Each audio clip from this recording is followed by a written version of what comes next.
નમસ્કાર દોસ્તો, હું Darshan Raval world in box academy વતી આપ સર્વેનું હાર્દિક સ્વાગત છે। આગામી પોલીસ ભરતી અને એ જ રીતે અન્ય કોઈ પણ ભરતીની અંદર તમને ખૂબ જ ઉપયોગી સાબિત થાય એ પ્રકારે નવેમ્બર 2024નું કરંટ અફેર્સ આપણે ભણવાનું છે। તો કરંટ અફેર્સની એક પછી ખૂબ જ અગત્યની મેટર આપણે જોતા જઈએ। સૌથી પહેલી મેટર આપણી પાસે આવે છે ઇન્ટરનેશનલ સોલાર એલાયન્સ। આ જે શબ્દો રહેલા છે ઇન્ટરનેશનલ સોલાર એલાયન્સનો મતલબ થાય આંતરરાષ્ટ્રીય સૌર ઉર્જા માટે થઈ અને એક જૂથ બનાવવામાં આવેલું છે। બેઝિકલી આ જે મેટર આપણી પાસે કરંટમાં આવી કે ISA માટે થઈ અને 7મું એનું સેશન દિલ્હી ખાતે યોજાયું, એ એટલું બધું અગત્યનું નથી કે 7મું સેશન કઈ જગ્યાએ યોજાયું। આપણા માટે અગત્યનું એ હોય છે કે ઇન્ટરનેશનલ સોલાર એલાયન્સની આપણે માહિતી મેળવીએ। તો દિલ્હી ખાતે આયોજિત થયું એ કદાચ પરીક્ષાની અંદર એટલો અગત્યનો સવાલ રહેલો નથી। હવે આપણે એ મેટર સમજીએ કે 2015ની અંદર ભારત અને ફ્રાન્સ આ બંને દેશના સહયોગથી એક સંગઠન બને છે, એક જૂથ બને છે જેને ISA એવી રીતે નામ આપવામાં આવ્યું। અને બેઝિકલી ઉદ્દેશ એ રહેલો છે કે કર્કવૃત્તની આસપાસના જે દેશ આવેલા હોય, કર્કવૃત્તની આસપાસની અંદર જે દેશ આવેલા હોય અને જ્યાં આગળ મતલબ કે સમગ્ર રીતે જ્યાં આગળ સૂર્યના કિરણો 12 મહિના ઠીકઠાક માત્રાની અંદર પડતા હોય અને જે દેશની અંદર એ સ્કોપ રહેલો હોય કે સૌર એનર્જી તમે કલેક્ટ કરી અને એનો યુટિલાઇઝ કરી શકો, તો આ પ્રકારના દેશો ભેગા થઈ એકબીજાની સાથે ટેકનોલોજીકલ શેરિંગ કરે, એકબીજાની સાથે ઉપકરણો માટે થઈ અને નોલેજ શેર કરે। તો કોઈક રીતે હવે એવો પ્રયાસ કરવામાં આવી રહ્યો છે કે પુનઃ પ્રાપ્ય ઉર્જા સ્ત્રોત ઉપર કેમ ફોકસ કરીએ, કાર્બન ઉત્સર્જન કેમ ઘટાડીએ। જેમ કે ભારતે 2070 સુધીમાં 0 કાર્બન ઉત્સર્જનનો ટાર્ગેટ રાખ્યો છે। તો આના માટે થઈ અને વર્ષ 2015ની અંદર ભારત અને ફ્રાન્સ તરફથી સહયોગ કરવામાં આવ્યો અને એક સંગઠનની સ્થાપના કરવામાં આવી। વાત એમ રહેલી છે કે અહીંયા આગળ દિલ્હી ખાતે જે આયોજન કરવામાં આવ્યું, દિલ્હી ખાતે જે એક સરસ રીતે સેશનનું આયોજન કર્યું, એમાં ટોટલ 103 જેટલા સભ્ય દેશ અને 17 જેટલા એગ્રીમેન્ટની અંદર જેમણે હસ્તાક્ષર કર્યા હોય એવા દેશોએ ભાગ લીધો। ત્યાર પછી અન્ય એક વિગત આપણે સમજીએ જે પરીક્ષાની દ્રષ્ટિએ એટલું બધું અગત્યનું નથી કે ભારતના જે આશીષ ખન્ના છે એમને ડાયરેક્ટર જનરલ તરીકે નીમવામાં આવ્યા છે અને એ જ રીતે 2024થી લઈને 2026 આ 2 વર્ષના સમયગાળા માટે ભારતને અધ્યક્ષ તરીકે અને ફ્રાન્સને ઉપાધ્યક્ષ તરીકે નોમિનેટ કરવામાં આવ્યું। તો ભારત અને ફ્રાન્સ એટલા માટે બનતા હોય કારણ કે એમના સહયોગથી તો આખું સમગ્ર સંગઠનની રચના થયેલી છે। ત્યાર પછી ISA સાથે જોડાયેલી અન્ય વિગત અગત્યની છે, પરીક્ષાની અંદર પૂછાય એવી છે। આ દેશનું નામ આપણે યાદ રાખવું પડશે, આર્મેનિયા। આ જે દેશ રહેલો છે આર્મેનિયા એ અહીંયા આગળ રહેલો છે। તમને કદાચ એ ભેગું ન થાય નકશાની અંદર, મતલબ અત્યારે વિડીયોની અંદર જોવામાં, પણ અહીંયા આગળ આર્મેનિયા નામનો દેશ આવેલો છે। તો એ ઇન્ટરનેશનલ સોલાર એલાયન્સની અંદર સભ્ય દેશ બને છે ને એ સાથે એ 104મો સભ્ય દેશ બન્યો। આર્મેનિયા એની રાજધાની રહેલી છે યેરેવાન। તો એ વિગત આપણે યાદ રાખવી જરૂરી છે। તો દોસ્તો આપણે વાત કરી ISA માટે અને હરિયાણાની અંદર ગુરુગ્રામ ખાતે ISAનું મુખ્ય મથક ભારતની અંદર આવેલું છે। ચાલો ત્યાર પછી અન્ય એક કરંટ અફેર્સની વિગત રહેલી છે। સંજીવ ખન્ના ભારતના 51માં મુખ્ય ન્યાયમૂર્તિ બને છે। સંજીવ ખન્ના ભારતના 51માં મુખ્ય ન્યાયમૂર્તિ બને છે। જ્યારે કોઈ અગત્યના પદ ઉપર કોઈ વ્યક્તિની નિમણૂક થાય, એ ચાહે કેગ હોય, ચૂંટણી પંચના કમિશનર હોય, એટર્ની જનરલ હોય, સુપ્રીમ કોર્ટના મુખ્ય જજ હોય, હાઈકોર્ટના મુખ્ય જજ હોય, તો આ પ્રકારની વિગતો પરીક્ષાની અંદર પૂછવામાં આવતી હોય અને ગુજરાત હાઈકોર્ટના મુખ્ય જજની વાત છે, કોઈ અન્ય રાજ્યમાં હાઈકોર્ટના મુખ્ય જજની નિમણૂક થાય તો એટલું બધું અગત્યનું નથી પાછું। તો અહીંયા આગળ સંજીવ ખન્નાનું નામ આપણે યાદ રાખીએ અને 51માં મુખ્ય જજ બન્યા, એક ક્રમ આપણે યાદ રાખીએ। આ જે વ્યક્તિ છે સંજીવ ખન્ના, એ આપણે એવું કહી શકીએ કે એવી ફેમિલીમાંથી બિલોંગ કરે છે કે જેમના ફાધર પણ આ લાઇનની અંદર હોય, ત્યાર પછી અન્ય ફેમિલી મેમ્બર પણ આ લાઇનની અંદર હોય। જેમ કે એમના ફાધર રહેલા દેવરાજ ખન્ના, તો એ વ્યક્તિ દિલ્હી હાઈકોર્ટની અંદર જજ રહેલા અને આમના જે કાકા રહેલા હંસરાજ ખન્ના, તો એ વ્યક્તિ સુપ્રીમ કોર્ટની અંદર જજ રહેલા, સુપ્રીમ કોર્ટની અંદર મુખ્ય જજ એ વ્યક્તિ મતલબ સુપ્રીમ કોર્ટના અન્ય જજ રહેલા। તો વાત એમ રહેલી છે કે આ જે વ્યક્તિ છે સંજીવ ખન્ના, એમણે દિલ્હી હાઈકોર્ટથી પોતાની કારકિર્દીની શરૂઆત કરી। સૌથી પહેલાં એમણે દિલ્હી હાઈકોર્ટની અંદર પ્રેક્ટિસની શરૂઆત કરી। ત્યાર પછી આ વ્યક્તિ દિલ્હી હાઈકોર્ટમાં 2005થી લઈ 2019 સુધી જજ રહ્યા। 2019માં તેઓ સુપ્રીમ કોર્ટની અંદર જજ તરીકે એપોઇન્ટ થયા અને ત્યાર પછી એ અત્યારે હાલમાં સુપ્રીમ કોર્ટના મુખ્ય જજ રહેલા છે। આમની પહેલાં જે મુખ્ય જજ રહેલા હતા એમનું નામ છે DY ચંદ્રચૂડ। ડી.વાય. ચંદ્રચૂડ, ધનંજય યશવંત ચંદ્રચૂડ એ ભારતના 50મા મુખ્ય જજ અને એમના જે ફાધર રહેલા હતા વાય.વી. ચંદ્રચૂડ એ પણ સુપ્રીમ કોર્ટની અંદર મુખ્ય જજ હતા. તો પિતા અને પુત્રની એકમાત્ર જોડી કે જે બંને સુપ્રીમ કોર્ટની અંદર ચીફ જસ્ટિસ બન્યા હોય. વાય.વી. ચંદ્રચૂડના નામે એક રેકોર્ડ એ પણ રહેલો છે કે સુપ્રીમ કોર્ટની અંદર ખૂબ લાંબા ટાઈમ માટે એ વ્યક્તિ મુખ્ય જજ રહેલા. ત્યાર પછી અન્ય વિગત આપણે મેળવીએ. બંધારણના પોઈન્ટ ઓફ વ્યૂથી આપણે કેટલીક વાત કરીએ તો ભારતીય બંધારણમાં એક અનુચ્છેદ રહેલો છે 124 અને એમાં પેટા અનુચ્છેદ 2, જેમાં લખવામાં આવે છે કે સુપ્રીમ કોર્ટમાં જજની નિમણૂક કઈ રીતે થાય. તો રાષ્ટ્રપતિ તરફથી સુપ્રીમ કોર્ટના જજની નિમણૂક થાય, પરંતુ અહીંયા આગળ યાદ રાખો કે રાષ્ટ્રપતિને ભલામણ વડાપ્રધાન ન આપે. હે ને, દરેક બાબતની અંદર વડાપ્રધાન ન હોય. તો વડાપ્રધાનની ભલામણ નથી હોતી, કેમ કે ભારતીય બંધારણની અંદર અનુચ્છેદ 150 રહેલો છે. આ અનુચ્છેદ 50માં લખવામાં આવેલું છે કે કારોબારી અને ન્યાયતંત્ર એકબીજાથી સ્વતંત્ર રહેશે. તો બને ત્યાં સુધી વડાપ્રધાનને આ મેટરની અંદર ઇન્વોલ્વ નથી કરવાના. તો એના માટે થઈ અને કોલેજિયમ સિસ્ટમ રહેતી હોય છે. કોલેજિયમ પ્રણાલી જેને કહીએ કે સુપ્રીમ કોર્ટના એક મુખ્ય જજ અને એની સાથેના બાકીના 4 વરિષ્ઠ જજ, આ 5 વ્યક્તિ ભેગા મળી અને રાષ્ટ્રપતિને ભલામણ કરે અને રાષ્ટ્રપતિ અમને એપોઇન્ટમેન્ટ આપે.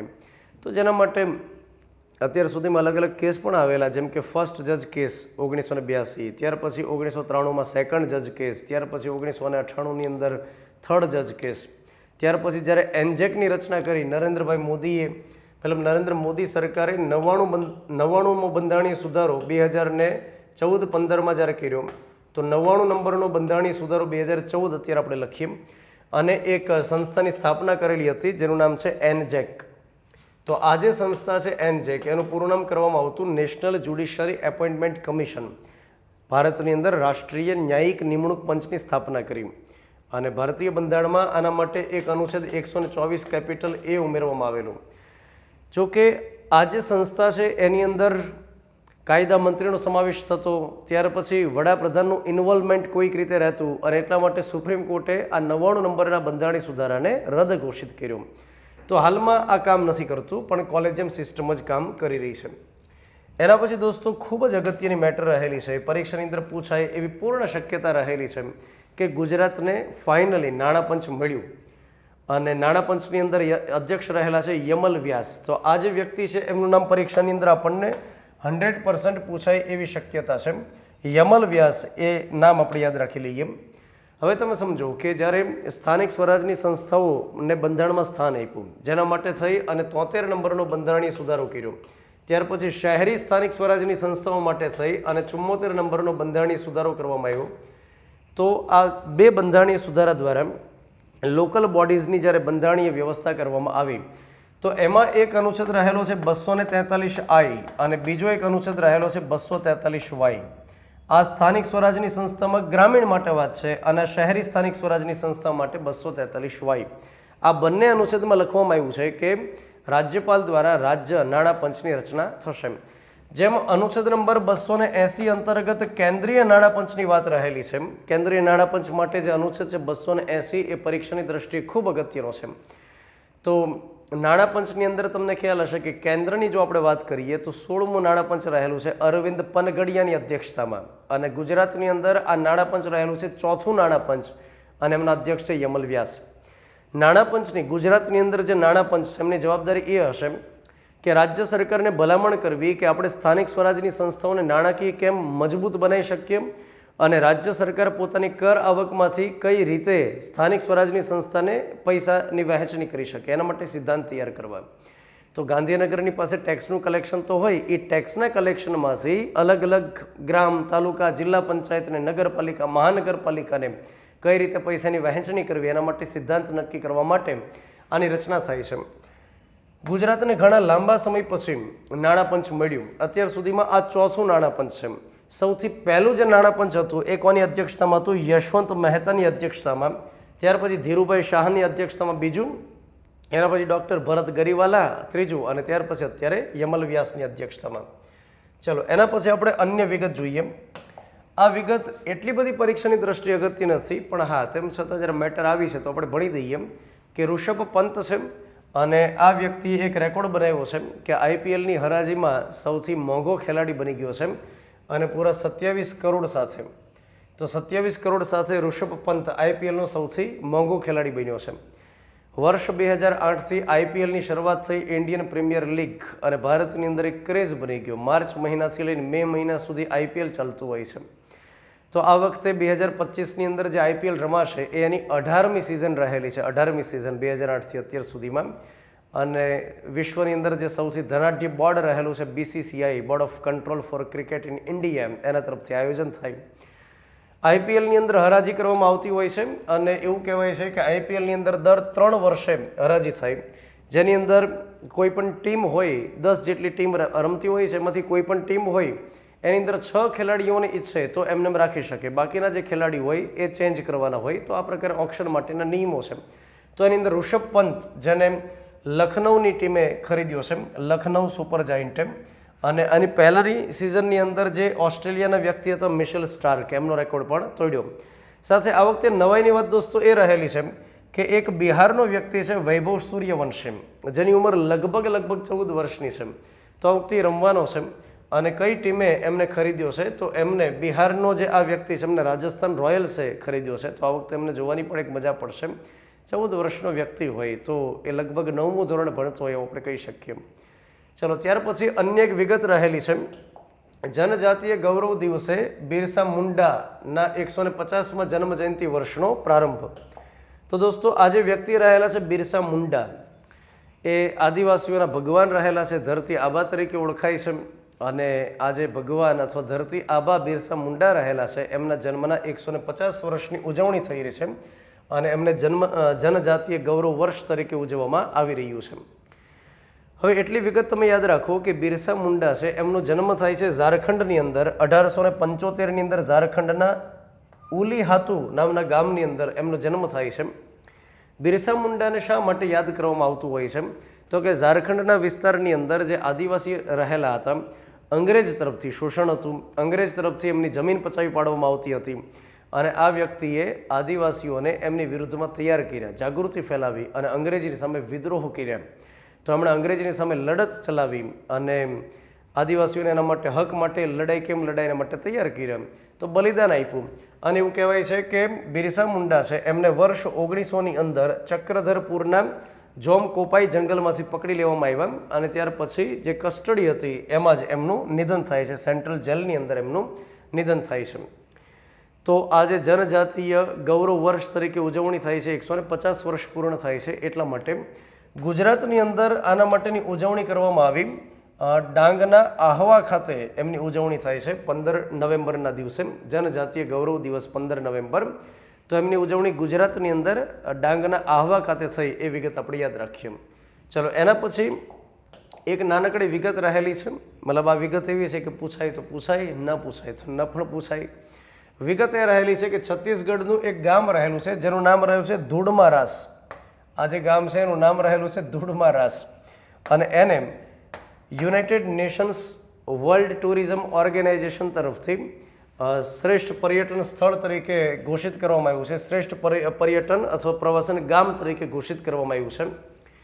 તો આ જે સંસ્થાનું નામ હું બોલ્યો, શું નામ બોલ્યો? કે United Nations World Tourism organisation.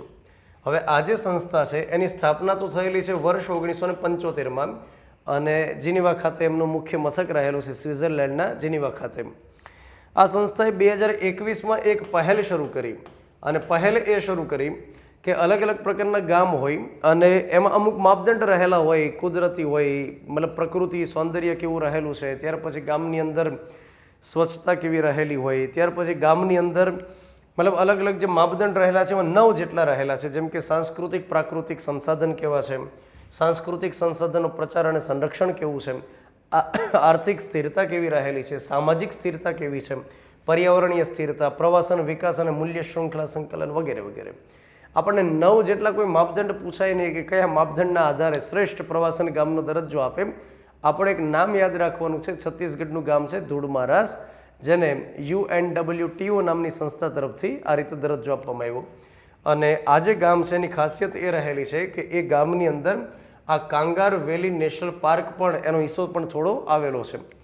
ત્યાર પછી આ મેટર છે એમાંથી આમ મધુર મેટર રહેલી છે કે પરીક્ષાની અંદર નામ પૂછાય તો નામ પૂછાઈ શકે એ પ્રકારની વિગત રહેલી છે, મતલબ મીડિયમ આપણે કહી શકીએ. વડનગરની અંદર 2 દિવસીય તાનારીરી મહોત્સવનું આયોજન. તો દર વર્ષે તાનારીરી સંગીત મહોત્સવનું આયોજન કરવામાં આવે છે. તો નાગર બ્રાહ્મણોની જે પરંપરા 550 વર્ષ જૂની રહેલી હતી એને ફરીવાર એક જીવંત કરવાનો પ્રયાસ કરવામાં આવ્યો છે. અને દર વર્ષે કારતક મહિનાની અંદર દર વર્ષે કારતક સુદ નોમ અને દશમના દિવસે એમ આ 2 દિવસની અંદર તાનારીરી સંગીત મહોત્સવનું આયોજન કરવામાં આવે છે. જેમાં ગુજરાત સરકાર ગુજરાત સરકારમાં ગાંધીનગર તરફથી એ જ રીતે મહેસાણાનું જે જિલ્લા વહીવટતંત્ર હોય એમના તરફથી સંયુક્ત રીતે આયોજન કરવામાં આવે. તો મહેસાણાની અંદર ઘાસકોળ દરવાજા પાસે તાનારીરી સમાધિ સ્થળ આવેલું છે, ત્યાં આગળ આ સંગીત મહોત્સવનું આયોજન થાય. નરેન્દ્ર મોદી ગુજરાતની અંદર મુખ્યમંત્રી હતા ત્યારથી 2003થી આ પ્રકારે સંગીત મહોત્સવની શરૂઆત કરી અને 2010થી રાષ્ટ્રીય કક્ષાનો આને મહોત્સવ બનાવવાનો પ્રયાસ કર્યો. એનો મતલબ એ થાય કે 2010થી પુરસ્કાર આપવાની શરૂઆત કરવામાં આવી છે 2010થી. અને કોને આપે છે તો કે જે સંગીત સામ્રાજ્ઞ હોય એમને પુરસ્કૃત કરવામાં આવે છે. તો 2003થી તાનારીરી સંગીત મહોત્સવની શરૂઆત થઈ અને 2010થી પુરસ્કાર આપવાની શરૂઆત થઈ. આ વખતે જે 2 મહાનુભાવોને પુરસ્કાર મળ્યા છે એમના નામ આપણે યાદ રાખી લઈએ.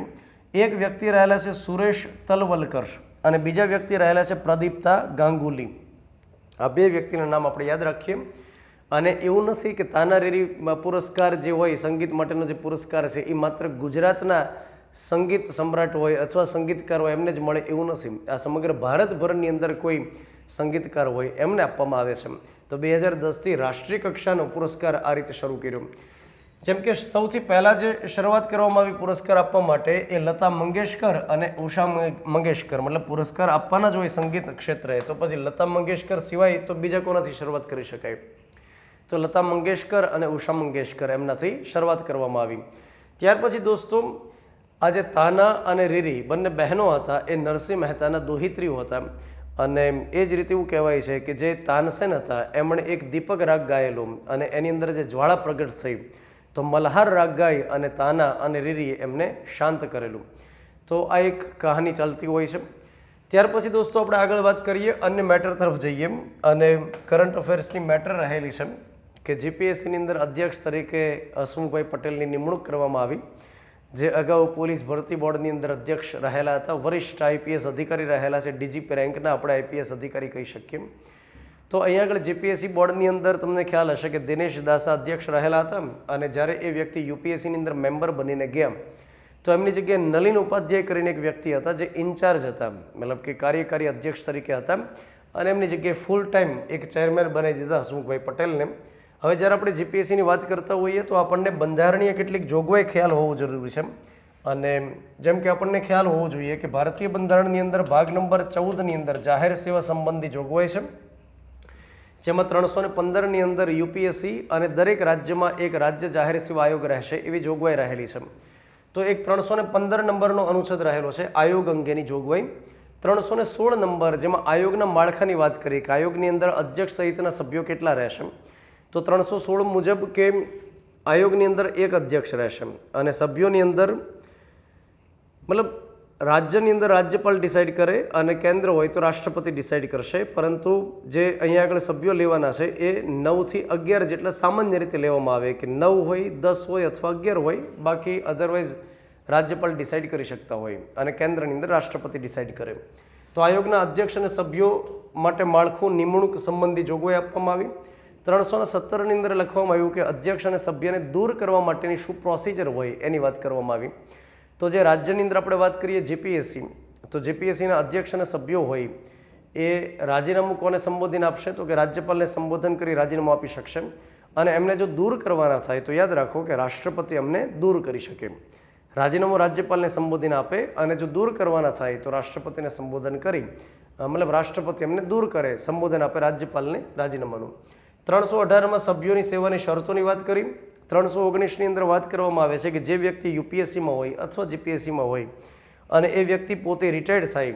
રિટાયર્ડ ક્યારે થાય તો કે યુપીએસસીમાં 6 વર્ષ અથવા 65 વર્ષની ઉંમર અને જીપીએસસી હોય તો 6 વર્ષ અથવા 62 વર્ષ 62.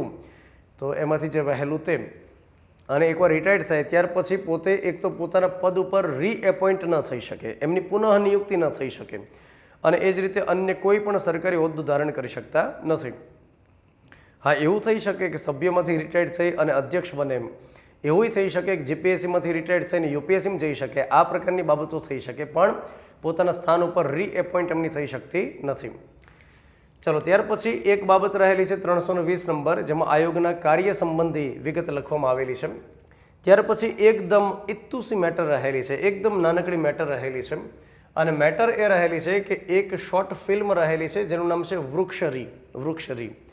અને નામ ઉપરથી ખ્યાલ આવે કે વૃક્ષરીનો મતલબ થાય કે પર્યાવરણ સાથે જોડાયેલી કંઈક ફિલ્મ હોવી જોઈએ. તો વાત તો એકદમ સાચી રહેલી છે કે આ જે ફિલ્મ રહેલી છે, શોર્ટ ફિલ્મ છે વૃક્ષરી, એ ગ્લોબલ વોર્મિંગ ઉપર આધારિત એક પિક્ચર રહેલું છે. અને ગુજરાતની અંદર જે રાહુલ વાણિયા કરીને એક વ્યક્તિ છે, ફિલ્મ મેકર છે, એમણે આ બનાવી છે. અને ઓસ્ટ્રેલિયાની અંદર સિડની ઓપેરા હાઉસ ખાતે એમનું સ્ક્રીનિંગ કરવામાં આવેલું અને એમને એવોર્ડ આપવામાં આવ્યો. તો બસ નાનકડી મેટર રહેલી છે કે કયું ફિલ્મ છે, શોર્ટ ફિલ્મ છે વૃક્ષરી, એ આપણે નામ યાદ રાખી લઈએ. એના પછી એવી જ એક નાનકડી મેટર રહેલી છે કે એક વ્યક્તિ છે જેનું નામ છે અવિનાશ વ્યાસ. અવિનાશ વ્યાસનું નામ તો ખૂબ જાણીતું રહેલું છે. એ વ્યક્તિ પોતે સંગીતકાર છે, ગીતકાર છે, મ્યુઝિક કમ્પોઝર રહેલા છે, મતલબ કે સંગીતની દુનિયાની અંદર ખૂબ સારું મોટું નામ રહેલું છે. અને જેમણે ગીત લખ્યા, ગઝલ લખી, ગરબાઓ લખ્યા, અને એમના ગીત પિક્ચરની અંદર ભાગ બન્યા. જેમ કે ઘણા એવા પણ ગીત છે કે જે એમણે ખૂબ મોટા દરજ્જાના કલાકાર પાસે ગવડાવ્યા હોય, જેમ કે લતા મંગેશકર, ઉષા મંગેશકર એમની પાસે પણ ગવડાવેલા હોય. જેમ કે વાદળડી વરસી રે સરોવર છલી વળ્યા, ત્યાર પછી મહેંદી તે વાવી માળવે અને એનો રંગ ગયો ગુજરાત, મતલબ આ પ્રકારના જે ગીત રહેલા છે, તો એમના ગીતકાર મતલબ કે લખનાર વ્યક્તિ આ રહેલા છે. પછી પિક્ચરની અંદર ખૂબ એમણે ગીતો લખ્યા. તો આ જે વ્યક્તિ છે અવિનાશ વ્યાસ, એના ઉપરથી એક ફિલ્મ બનાવવામાં આવેલું છે જેનું નામ છે સુર શબ્દનું સરનામું, અને જે ઓટીટી પ્લેટફોર્મની અંદર અવેલેબલ છે. તો બસ આપણે આ જ વિગત એક યાદ રાખવાની છે કે એમના ઉપરથી એક જે લાઈફોગ્રાફી મતલબ કે એના લાઈફ ઉપર આધારિત જે બાબત છે, પિક્ચર છે, એમનું નામ આપણે યાદ રાખીએ, સુર શબ્દનું સરનામું. ત્યાર પછી અન્ય એક આ પણ ખૂબ જ નાનકડી વિગત રહેલી છે ઇત્તુસી, કે ગુજરાતની અંદર સોલાર એનર્જીથી ચાલતો સૌપ્રથમ લાઇટ એન્ડ સાઉન્ડ શો શામળાજીની અંદર પ્રારંભ કરવામાં આવ્યો છે. તો અરવલ્લી જિલ્લાની અંદર કુદરતી સૌંદર્યથી ભરપૂર એવી જે પર્વતમાળાઓ રહેલી છે, તો એમની વચ્ચે આવેલું શામળાજી મંદિર, અને ત્યાં આગળ લાઇટ એન્ડ સાઉન્ડ શોનું આયોજન કરવામાં આવ્યું છે. અને ડેઇલી સાંજે ત્યાં આગળ નિઃશુલ્ક દર્શકોને દેખાડવામાં આવશે. તો ઘણી જગ્યાએ જોયું ને લાઇટ એન્ડ સાઉન્ડ શો તો આપણે જોયા હોય, કોઈ જગ્યાએ ફાઉન્ટેન શો હોય, કોઈ જગ્યાએ લાઇટ એન્ડ સાઉન્ડ શો હોય. તો આ એ પ્રકારનો સૌથી પહેલો છે કે જે સોલાર એનર્જીથી ચાલે છે. તો એક નાનકડી વિગત રહેલી છે. એના પછી આ વિગત આપણા માટે મેટર કરે છે. ગુજરાતની અંદર સેમિકન્ડક્ટર પોલિસી આવી છે, અને આ જે સેમિકન્ડક્ટર પોલિસી લાગુ કરનાર ગુજરાત સૌથી પહેલું રાજ્ય બન્યું છે ભારત દેશનું. આ પોલિસીનો સમયગાળો પરીક્ષાની અંદર આપણને ચોક્કસથી પૂછાય, 2022થી લઈ અને 2027. તો આ પોલિસી તો ઘણા સમય પહેલાંથી આવી ગયેલી છે, પણ એને લાગુ અત્યારે કરવામાં આવ્યું છે, એનો અમલ અત્યારે કરવામાં આવ્યો છે.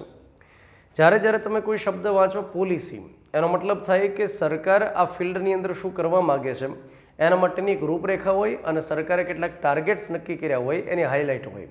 જેમ કે ઇલેક્ટ્રિક વ્હીકલ પોલિસી આવે, ત્યાર પછી સોલર એનર્જી માટે પોલિસી આવે, એ જ રીતે એન્વાયરમેન્ટ પ્રોટેક્શન માટે કોઈ પોલિસી આવે. તો પોલિસીની અંદર સરકાર બેઝિકલી અમુક ટાર્ગેટ્સ નક્કી કરે. હવે અત્યારે હાલમાં જે મેટર આવી છે એ સેમિકન્ડક્ટર માટેની છે. સેમિકન્ડક્ટરનો મતલબ એ થાય કે અમુક એવા મટીરિયલ આવતા હોય છે, અમુક એવા મટીરિયલ છે કે જે પોતે અમુક કન્ડિશનની અંદર વિદ્યુત પ્રવાહને પસાર થવા દે, અને અમુક કન્ડિશનની અંદર એ વિદ્યુત પ્રવાહને પસાર ન થવા દે. તમે જુઓ, સુવાહક જે ધાતુ હોય, સુવાહક, તો એ વિદ્યુત પ્રવાહને પસાર થવા દે. અવાહક એને કહેવાય, જેમ કે રબર હોય, પછી લાકડું હોય, કે જે વિદ્યુત પ્રવાહને પસાર ન થવા દે. પણ આજે લખવામાં આવ્યું છે ગેલિયમ હોય, સિલિકોન હોય વગેરે, એ વિદ્યુત પ્રવાહને અમુક કન્ડિશનમાં પસાર થવા દે, અમુક કન્ડિશનમાં ન થવા દે. તો ઇલેક્ટ્રોનિક જે આઇટમ હોય એમાં સેમિકન્ડક્ટરનો ઉપયોગ કરવામાં આવે. ત્યાર પછી બેટરી જે હોય, બેટરી વાહનો માટેની, એમાં સેમિકન્ડક્ટરનો ઉપયોગ થાય. તો સેમિકન્ડક્ટર અત્યારે ઉભરતું ફિલ્ડ રહેલું છે. તો ગુજરાત સરકારની ગણતરી એમ છે કે ગુજરાતની અંદર સેમિકન્ડક્ટર માટે થઈ અને પ્લાન્ટ નાખવામાં આવે, અને દેશ દુનિયાભરની કંપની ગુજરાતમાં આવે, ગુજરાતની અંદર રોકાણ કરે અને ગુજરાત સરકાર શું કરશે, એમને સવલત કરી આપશે. ગુજરાત સરકાર એમને વ્યાપાર કરવા માટે સરળતા કરી આપશે અને એના માટે સેમિકન્ડક્ટર પોલિસી આવેલી છે. તો આ પોલિસીનો અમલ કરવા માટે થઈ અને સ્પેશિયલી ગુજરાત સરકારે એક સંસ્થા બનાવી છે, ગુજરાત સ્ટેટ ઇલેક્ટ્રોનિક્સ મિશન કરીને એક સંસ્થા બનાવી છે અને જેમ અમલીકરણની એની ઉપર જવાબદારી રહેશે. ત્યાર પછી આગળ આપણે વાત કરીએ કે શું સુવિધા મળવાપાત્ર થશે. તો પહેલાં તો કોઈ પણ કંપની ગુજરાતની અંદર આવે સેમિકન્ડક્ટર માટે રજિસ્ટ્રેશન કરાવે તો સ્ટેમ્પ ડ્યુટી માટે જે પૈસા ભર્યા હોય એ બધા જ એને પાછા આપી દેવામાં આવશે. તો સ્ટેમ્પ ડ્યુટી એની ફ્રી થઈ જશે. ત્યાર પછી આગળ શું કહે છે કે વીજળીનો ઉપયોગ જે કરશે ઇલેક્ટ્રિસિટી એની અંદર પર યુનિટ ₹2 સરકાર સબસિડી આપશે, મતલબ ₹2 ઓછા લેવામાં આવશે. ત્યાર પછી પાણીની અંદર ₹12 પ્રતિ ઘન મીટરનો દર લગાડવામાં આવશે. મતલબ આપણે એવું માની શકીએ કે કંઈક ઓછો દર હશે તો જ પોલિસીમાં લખ્યું હશે કે આવી સરળતા કરી દેવામાં આવશે. અને વીજળી ડ્યુટી મુક્ત કરવામાં આવશે, મતલબ ઇલેક્ટ્રિસિટી ઉપર કોઈ ટેક્સ લગાડવામાં નહીં આવે. આ પ્રકારની સરળતાઓ કરી અને અલગ અલગ કંપનીઓને આકર્ષવામાં આવે કે તમે અન્ય કોઈ રાજ્યમાં નહીં જશો, અમે સુવિધા કરી આપશું એમ કરીને. ત્યાર પછી એવું કહેવાય છે કે 4 અલગ અલગ અગ્રણી સેમિકન્ડક્ટર કંપનીઓને અહીંયા આગળ આકર્ષવા માટે પ્રયાસ છે.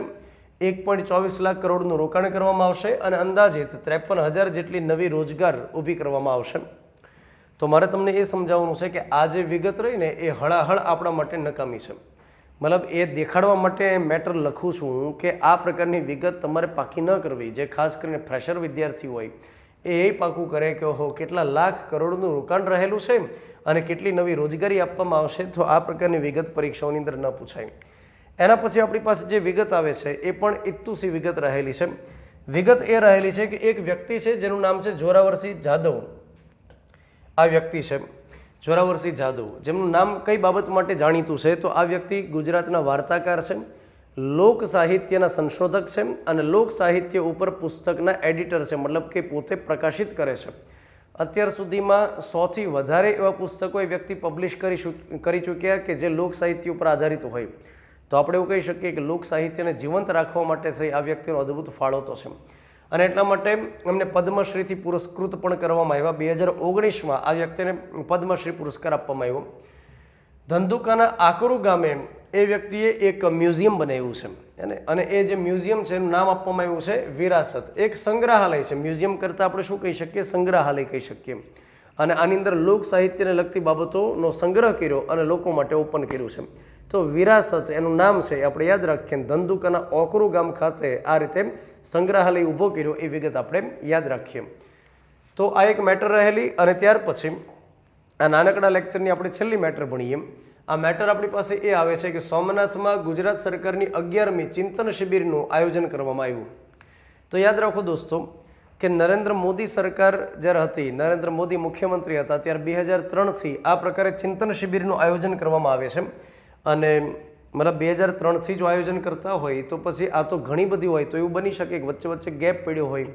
તો ચિંતન શિબિર આ કેટલામી હતી તો કે આ 11મી હતી. તો સોમનાથ મંદિરના સાનિધ્યમાં ચિંતન શિબિરનું આયોજન કરવામાં આવ્યું. ગુજરાત સરકાર ચિંતન શિબિરનું આયોજન કરે ત્યારે તમારે એટલું સમજવાનું કે એ લોકો ચિંતન કરવા માટે, વિચાર કરવા માટે, નવા નવા આઈડિયા માટે ભેગા થાય. તો કોને ભેગા કરે? અધિકારીઓને ભેગા કરે. તો આઈએસ હોય, આઈપીએસ હોય, ઉચ્ચ અધિકારીઓ એમને ભેગા કરે મુખ્યમંત્રી. ત્યાર પછી એ જેટલા પણ આઈએસ આઈપીએસ હોય એને અલગ અલગ ગ્રુપની અંદર વિભાજિત કરી દે અને ત્યાર પછી એમને ટાસ્ક સોંપે કે આપણે આ યોજનાના અમલીકરણ માટે શું કરી શકીએ. ત્યાર પછી આપણે આ જે સમસ્યા આવી રહી છે તો એનો ઉકેલ કેમ લાવી શકીએ. તો ઇન શોર્ટ કે ચિંતન કરવા માટે થઈ અને અધિકારીઓ, મુખ્યમંત્રી આ બધા ત્યાં આગળ ભેગા થાય, જેને ચિંતન શિબિર કહેવામાં આવે. અને આ વખતે જે ચિંતન શિબિરનું આયોજન કરવામાં આવ્યું એમાં 2019થી 2024 દરમિયાન ઉત્કૃષ્ટ કામગીરી બદલ જે અધિકારીઓ હતા એમને 20 જેટલા સનદી અધિકારીઓ હતા એમને કર્મયોગી પુરસ્કારથી સન્માનિત કરવામાં આવ્યા. તો આટલી વિગત આ આપણે નાનકડા લેક્ચરની અંદર ભણ્યા અને વધુ વિગત સાથે આપણે અન્ય લેક્ચરની અંદર ભેગા થઈએ. Thank you. નમસ્કાર દોસ્તો, નવેમ્બર મહિનાના કરંટ અફેર્સની અંદર પાર્ટ 2માં આપ સર્વેનું હાર્દિક સ્વાગત છે. આપણે એક પછી એક કરંટ અફેર્સની મેટરને આગળ ધપાવીએ. જેમાં આપણી પાસે મેટર આવે છે કે પીએમએ રાષ્ટ્રીય એકતા દિવસ ગુજરાતની અંદર ઉજવ્યો. તો આપણને ખ્યાલ છે કે રાષ્ટ્રીય એકતા દિવસ એ 31મી ઓક્ટોબર રહેલી છે અને એ સરદાર વલ્લભભાઈ પટેલની જન્મ તારીખ છે. સરદાર વલ્લભભાઈ પટેલનો જન્મ થાય છે 31 ઓક્ટોબર 1875ના દિવસે અને સરદાર વલ્લભભાઈ પટેલ, જેને ભારતની અંદર બિસ્માર્ક તરીકે ઓળખવામાં આવે છે, ભારતના બિસ્માર્ક, જર્મનીની અંદર એક વ્યક્તિ થઈ ગયેલા બિસ્માર્ક, જેમણે અલગ અલગ ભાગની અંદર વહેંચાયેલા જર્મનીનું એકીકરણ કરી અને એક જર્મની દેશનું ગઠન કર્યું. તો એ પ્રકારે ભારતની અંદર સરદાર વલ્લભભાઈ પટેલ હતા, એમની સાથે વીપી મેનન હતા, એક વી શંકર હતા. એ ત્રિપુટીએ ભેગા મળી અને દેશી રજવાડાઓનું એકીકરણ કરી અને એક સંઘની રચના કરાવડાવી. તો એક અદ્વિતીય ફાળો હતો. તો આજે વ્યક્તિ છે એ યુનિટીનું પ્રતીક રહેલા છે, એકતાનું પ્રતીક રહેલા છે. તો એમનો જે જન્મદિવસ છે 31 ઓક્ટોબર, એને રાષ્ટ્રીય એકતા દિવસ તરીકે ઓળખવામાં આવે છે. તો એમની ઉજવણી અહીંયા આગળ ગુજરાતની અંદર કરવામાં આવી. હવે 2024થી લઈ અને 2026નું જે વર્ષ છે એને 150માં જન્મજયંતિના વર્ષ તરીકે ઉજવણી થઈ રહી છે. મતલબ કે આ વખતે 2024ની અંદર 31મી ઓક્ટોબરની જે ઉજવણી થઈ એ સરદાર વલ્લભભાઈ પટેલની 149મી જન્મજયંતિ હતી. હવેનું જે વર્ષ છે 150મી જન્મજયંતિ થશે 2025ની અંદર. તો ભારત સરકારે નક્કી કર્યું કે 2024થી લઈ અને 2026 સુધી આપણે ઉજવણી કરીએ, 2 વર્ષ માટે આની ઉજવણી કરીએ. જેમાં આઝાદી કા અમૃત મહોત્સવની ઉજવણી કેમ 75 અઠવાડિયા માટે કરેલી હતી, 12 માર્ચ 2021થી લઈ અને 15 ઓગસ્ટ 2023 સુધી. એની જેમ પટેલની જે જન્મજયંતિ છે 150મી, એ 2 વર્ષ માટે એમની ઉજવણી શરૂ રહેશે. એની સાથે જોડાયેલા કેટલાક અન્ય ફેક્ટ્સ આપણે જોઈએ તો 31 ઓક્ટોબર 2018ના રોજ સ્ટેચ્યુ ઓફ યુનિટીનું લોકાર્પણ કરવામાં આવેલું. ત્યાર પછી આગળ આપણે વાત કરીએ 31 ઓક્ટોબર રાષ્ટ્રીય એકતા દિવસ, અને જે સરદાર વલ્લભભાઈ પટેલ છે એમને આધુનિક સિવિલ સેવાના પિતા તરીકે પણ ઓળખવામાં આવે છે. જવાહરલાલ નહેરુ જે રહેલા હતા એ આ સનદી સેવાને દૂર કરવાની બાબતની અંદર વિચારતા હતા અને એ સમય દરમિયાન અંગ્રેજના વખતની અંદર જે અધિકારીઓ હતા, જે બ્યુરોક્રસી હતી, એને દૂર કરવાના પક્ષમાં હતા. જ્યારે સરદાર વલ્લભભાઈ પટેલે એવું કહેલું હતું કે આ જે સનદી સેવકો છે એ ભારતનું સ્ટીલ ફ્રેમ ઓફ ઇન્ડિયા છે, ભારતનું લોખંડી માળખું છે. ત્યાર પછી આપણે અન્ય વિગત સમજીએ. ગુજરાતની અંદર 2023થી 31 ઓક્ટોબર 2023થી એક ફેલોશિપ પ્રોગ્રામ ચાલે છે, Sardar Patel good governance CM flagship program એક ચાલે છે. હવે આ જે ફ્લેગશિપનો મતલબ થાય એક સીમાચિહ્નરૂપ એક પ્રોગ્રામ ચાલે છે. વાત આખી એમ રહેલી છે કે જે ગ્રેજ્યુએટ થયેલા હોય, સ્નાતક થયેલા હોય અને સ્નાતકની અંદર ઓછામાં ઓછા કેટલા પર્સન્ટેજ આવ્યો હોય, 60% એમને આવ્યા હોય, અને જેની ઉંમર 35 વર્ષ કરતાં ઓછી રહેલી હોય, અને જેને અલગ અલગ કોઈને કોઈ જગ્યાએ કામ કરવાનો 3 વર્ષનો એક્સપિરિયન્સ હોય, આ પ્રકારના જે વ્યક્તિ હોય, જેના માટે ક્રાઇટેરિયા આપણે જે વાત કરી કે 3 વર્ષનો અનુભવ ધરાવતા વ્યક્તિ હોય, 35 વર્ષ સુધીની ઉંમર ધરાવતા વ્યક્તિ હોય અને જેને ગ્રેજ્યુએશનની અંદર 60થી વધારે ટકા આવેલા હોય, તો આવા જે વ્યક્તિ હોય એને ગુજરાત સરકાર IIM અમદાવાદની અંદર અને અન્ય જે સંસ્થા ગુજરાતની રહેલી હોય ત્યાં આગળ એમને ટ્રેનિંગ આપે, તાલીમ આપે, અને તાલીમ આપ્યા પછી એમને કામે રાખે. હવે અહીંયા આગળ જે તાલીમ આપવાની છે એ 2 સપ્તાહ માટે ટ્રેનિંગ આપવામાં, બેઝિક જે 2 અઠવાડિયા માટે ટ્રેનિંગ આપવામાં આવે, અને ત્યાર પછી એમને સરકારના અલગ અલગ પ્રકારના પ્રશ્નો આપવામાં આવે કે તમારે આ ટ્રાફિકની જે સમસ્યા રહેલી છે એના પર કામ કરવાનું છે, તમારે આ ફલાણી ઢીકડી જે યોજના રહેલી છે એના અમલીકરણમાં આ કંઈક પ્રશ્ન આવી રહ્યા છે, તો એના માટે તમારે કામગીરી કરવાની છે. તો એને લઈ અને એ વ્યક્તિ જે કામ કરે એ સમય દરમિયાન એમને પૈસા પણ આપવામાં આવે અને માસિક 1 લાખ રૂપિયાનું એમને સ્ટાઇપેન્ડ આપવામાં આવે. તો એમને દરેકનું સિલેક્શન ન થાય, મતલબ માત્ર આ ન હોય કે 60%થી વધુ હોય, 35 વર્ષની ઉંમર હોય વગેરે, પણ સરકાર એના માટે અન્ય પણ કેટલાક ક્રાઇટેરિયા ડિસાઇડ કરતા હશે, કોઈક એક્ઝામ લેતા હશે, XYZ કંઈક તો બાબત હશે. પણ જે વ્યક્તિ એમાં સિલેક્ટ થાય છે એમને 2 અઠવાડિયાની ટ્રેનિંગ આપી અને સરકાર એમની પાસેથી કેટલાક જે પ્રશ્ન રહેલા હોય સરકારના એમને સોલ્વ કરવા માટે આપે, અને આ જે કામગીરી કરે તો એ સમય દરમિયાન એમને પર મંથ 1 લાખ રૂપિયાનું સ્ટાઇપેન્ડ આપશે. તો આ પ્રકારની એક બાબત રહેલી છે. ત્યાર પછી આપણે આગળ વાત કરીએ. ગુજરાતને મળશે દેશનો સૌથી લાંબો દરિયાઈ બ્રિજ, મતલબ દરિયાની અંદર રસ્તો કાઢવાનો છે, દરિયાની અંદર રોડ કાઢવાનો છે. તો માણસ ધારે તો શું કરી શકે એનું એક ઉદાહરણ રહેલું છે કે દરિયાની અંદર હાઈવે બનાવવામાં આવશે. તમને ખ્યાલ રહેલો હશે કે મુંબઈની અંદર આ પ્રકારનો એક સી રોડ બનાવેલો છે અને એની જે લંબાઈ છે એ 21.8 કિલોમીટરની રહેલી છે. તો મુંબઈની અંદર જે અટલ સેતુ કરીને એક રોડ બનાવ્યો છે, દરિયામાંથી પસાર થાય છે, તો એની લંબાઈ 21.8 કિલોમીટરની છે. અને હવે જે ગુજરાતની અંદર એક પ્રોજેક્ટ ઉપર કામગીરી થશે અને ભાવનગર અને ભરૂચને જોડતો એક રોડ બનશે જેની લંબાઈ 30 કિલોમીટરની રહેશે. તો અહીં આગળ સૌથી પહેલાં આપણે એ વાત સમજી લઈએ કે ગુજરાતને 2 પ્રોજેક્ટ મળ્યા, જેની અંદર એક 316 કિલોમીટરની લંબાઈ ધરાવતો નેશનલ હાઈવે બનવા જઈ રહ્યો છે. હજી બન્યા નથી, આની જાહેરાત થયેલી છે.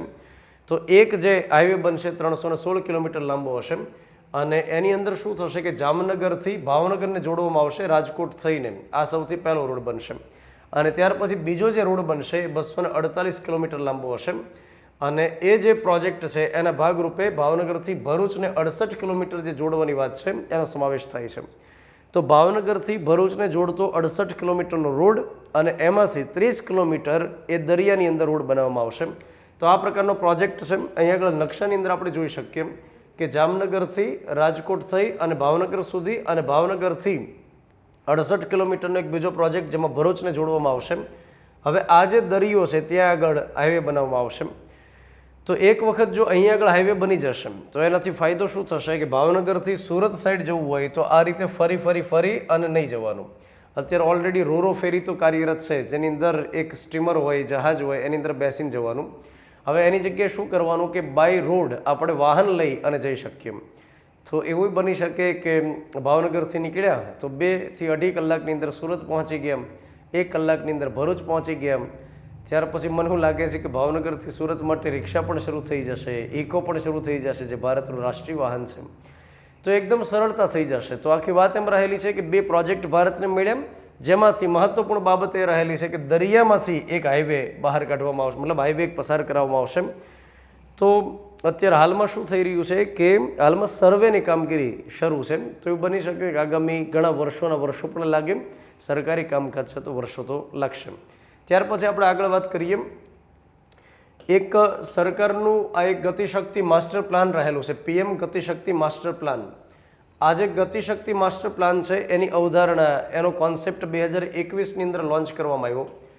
મતલબ નરેન્દ્ર મોદીનો કોન્સેપ્ટ એ રહેલો છે કે જે અલગ અલગ પ્રકારના 7 એન્જિન રહેલા છે વિકાસ માટેના, કે જેના થકી વિકાસ કરી શકાય. એ પ્રકારના જે 7 એન્જિન રહેલા છે કે જેના માધ્યમથી બિઝનેસને એકદમ ઝડપથી આપણે કરી શકીએ.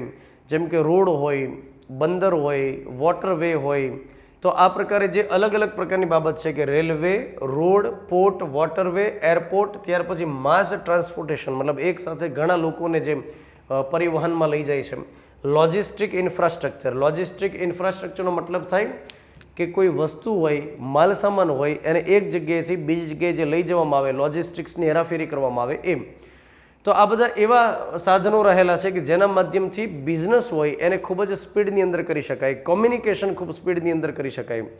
તો આ બધી જ બાબતોને એકબીજાની સાથે સાંકળી, ઇન્ટિગ્રેશન કરી, સંકલન કરી અને આપણે સરસ મજાનો માસ્ટર પ્લાન બનાવી શકીએ. તો એવું ન બને કે રેલવેવાળા એની રીતે પ્રોજેક્ટ બનાવે, રોડનો પ્રોજેક્ટ એની રીતે બને, મતલબ ઇન્ડિવિડ્યુઅલ અલગ અલગ સ્વતંત્ર થઈને કામ કરે. એની કરતાં બેટર છે કે બધી જ એજન્સી, બધા જ ડિપાર્ટમેન્ટ ભેગા મળી અને આ 7 બાબતોને ઇન્ટિગ્રેટ કરી અને સરસ રીતે પ્લાન બનાવી અને ઇન્ફ્રાસ્ટ્રક્ચરને ડેવલપ કરે.